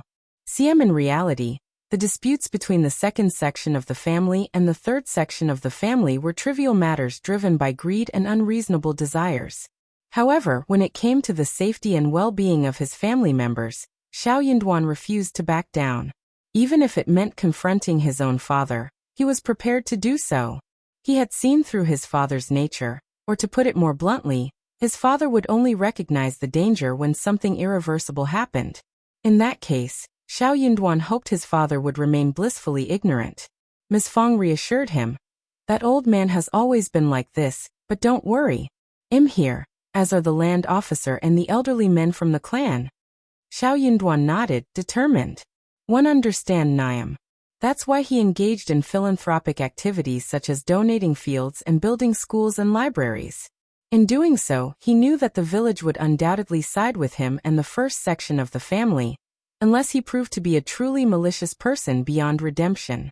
Before he departed for the capital, he planned to inform the land officer and the elderly men from the clan to take care of the family. With Mom as the pillar of strength, he wouldn't need to worry so much. They continued their meal, focusing on the food and temporarily setting aside the family conflicts. They had grown accustomed to elder uncle's occasional peculiar reactions, so it didn't affect their mood. They continued to enjoy their dinner, savoring the delicious food. Xiao Sanlang and Yang Xiaoni praised the delectable dishes, relishing the flavors as they consumed 2 bowls of soup each. Satisfied and satiated, they set down their chopsticks. With the new year approaching, fifth sister-in-law was preparing to accompany fifth brother on a trip to the capital. They wouldn't be able to return home for at least 6 months, and it was possible that Xiao Yunduan would also be assigned to work elsewhere. The absence of their cooking and presence would be felt. The next day, it was time for Xiao Yunduan and Xiao Xian to present gifts to County Magistrate Xiao, as they did every year. Following their usual practice, they didn't offer anything from their own home but instead purchased various items in the county. Their financial situation was prosperous, although the exact extent of their wealth remained unknown. However, it was evident that they were not lacking in funds. This year, they bought an abundance of gifts, including 10 live chickens and 10 ducks, several packs of snacks, as well as tea and wine. They proudly displayed their offerings, and it was widely acknowledged that recommended man Xiao and second Miss deeply cared for their family. Xiao Yunduan and Xiao Xian couldn't help but feel a sense of betrayal from their own family, especially considering the way Madame Qiao and Officer Qiao treated them during the visit. Officer Qiao appeared visibly uncomfortable, while Madame Qiao feigned illness. Qiao Wei dutifully attended to her mother, choosing to remain absent as well. Even concubine Du and Xiao Ko seemed to conveniently disappear whenever Madame Qiao was not around. What made the situation even more absurd was that after Xiao Xian expressed her dissatisfaction with Madame Qiao, Officer Qiao actually acknowledged some of her grievances. This led to a heated argument between the couple and exposed deeper issues within their marriage. As a result, Officer Qiao decided to improve his treatment of concubine Du and Xiao Ko, rather than mistreating them.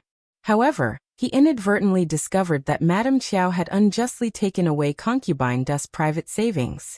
This revelation filled him with fury, leading to a confrontation with Madame Qiao.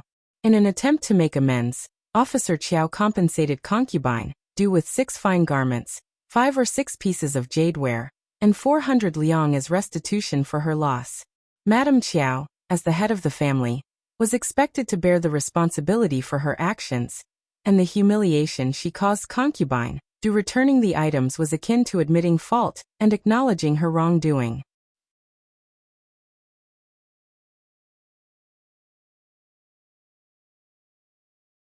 Chapter 884. Madame Qiao Yudat by Zinval. The compensation provided by Officer Qiao seemed to have a positive effect. Both concubine Du and her daughter were overjoyed and grateful for the gesture. Madame Qiao and Xiao Wei, on the other hand, were seething with anger. They felt that they had been openly humiliated and disrespected. While Officer Qiao believed that he had salvaged his wife's reputation, Madame Qiao saw it as a direct affront. She couldn't fathom how concubine Du, who held a lower status in the household, could be treated with such favoritism. Before Madame Qiao could even contemplate taking revenge on concubine Du, her daughter Xiao Wei, driven by her own foolishness, stooped to picking on Xiao Ko. It was an opportunity too tempting for Xiao Ko to pass up. She skillfully played the victim, shedding tears in front of County Magistrate Xiao, ultimately resulting in Xiao Wei's punishment. County Magistrate Xiao, now exasperated with Madame Qiao, voiced his dissatisfaction with her lack of kindness and proper manners. He felt that she was undeserving of her position as the lineal mother, as she had failed to guide and nurture not only Qiao Xian but also Xiao Ko. Furthermore, County Magistrate Xiao declared that Madame Qiao would no longer have any involvement in concubine Du or Xiao Ko's affairs, including Xiao Ko's marriage. Once they moved to the capital, he planned to seek the assistance of his mother and sisters-in-law in finding a suitable match for Xiao Ko.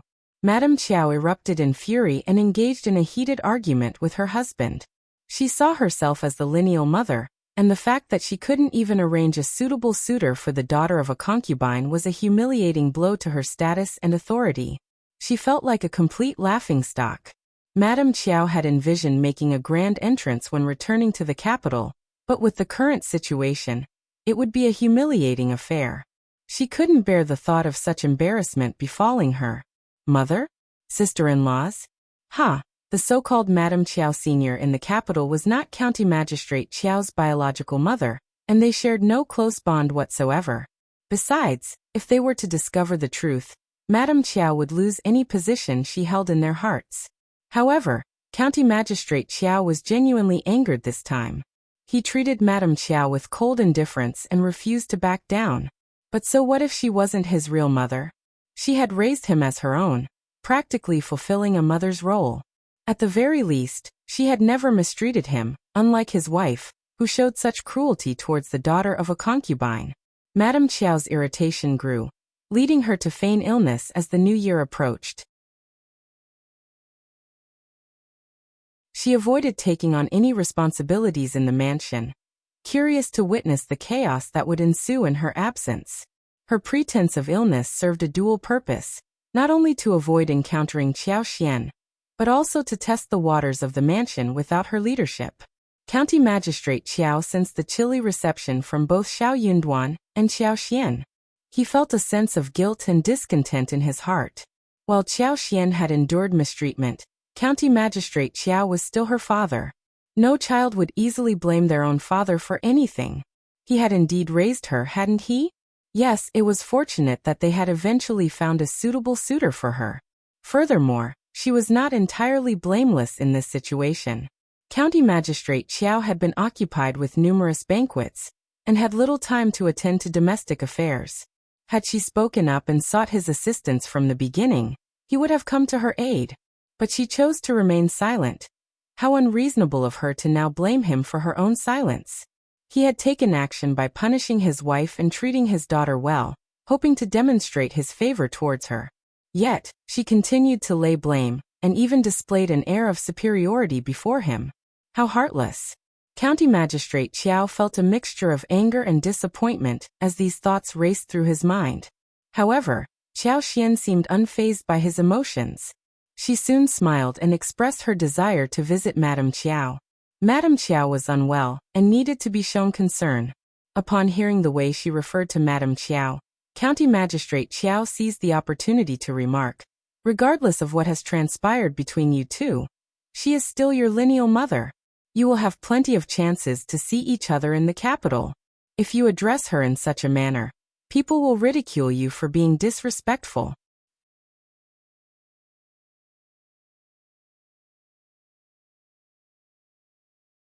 Chapter 885. Unimportant Udat by Zinval. CM Qiao Xian found amusement in the situation. One don't mind being the subject of laughter. When people inquire why I address her that way, I can simply tell them the truth. It's a fact, isn't it? There's no need to hide it. Father, please don't make things difficult for me. I cannot bring myself to call her mother. She has been too malicious for me to do so at this moment. Enough. County Magistrate Qiao's anger surged as he snapped. What are you talking about? Your mother has found you a good suitor, and you should express your gratitude to her.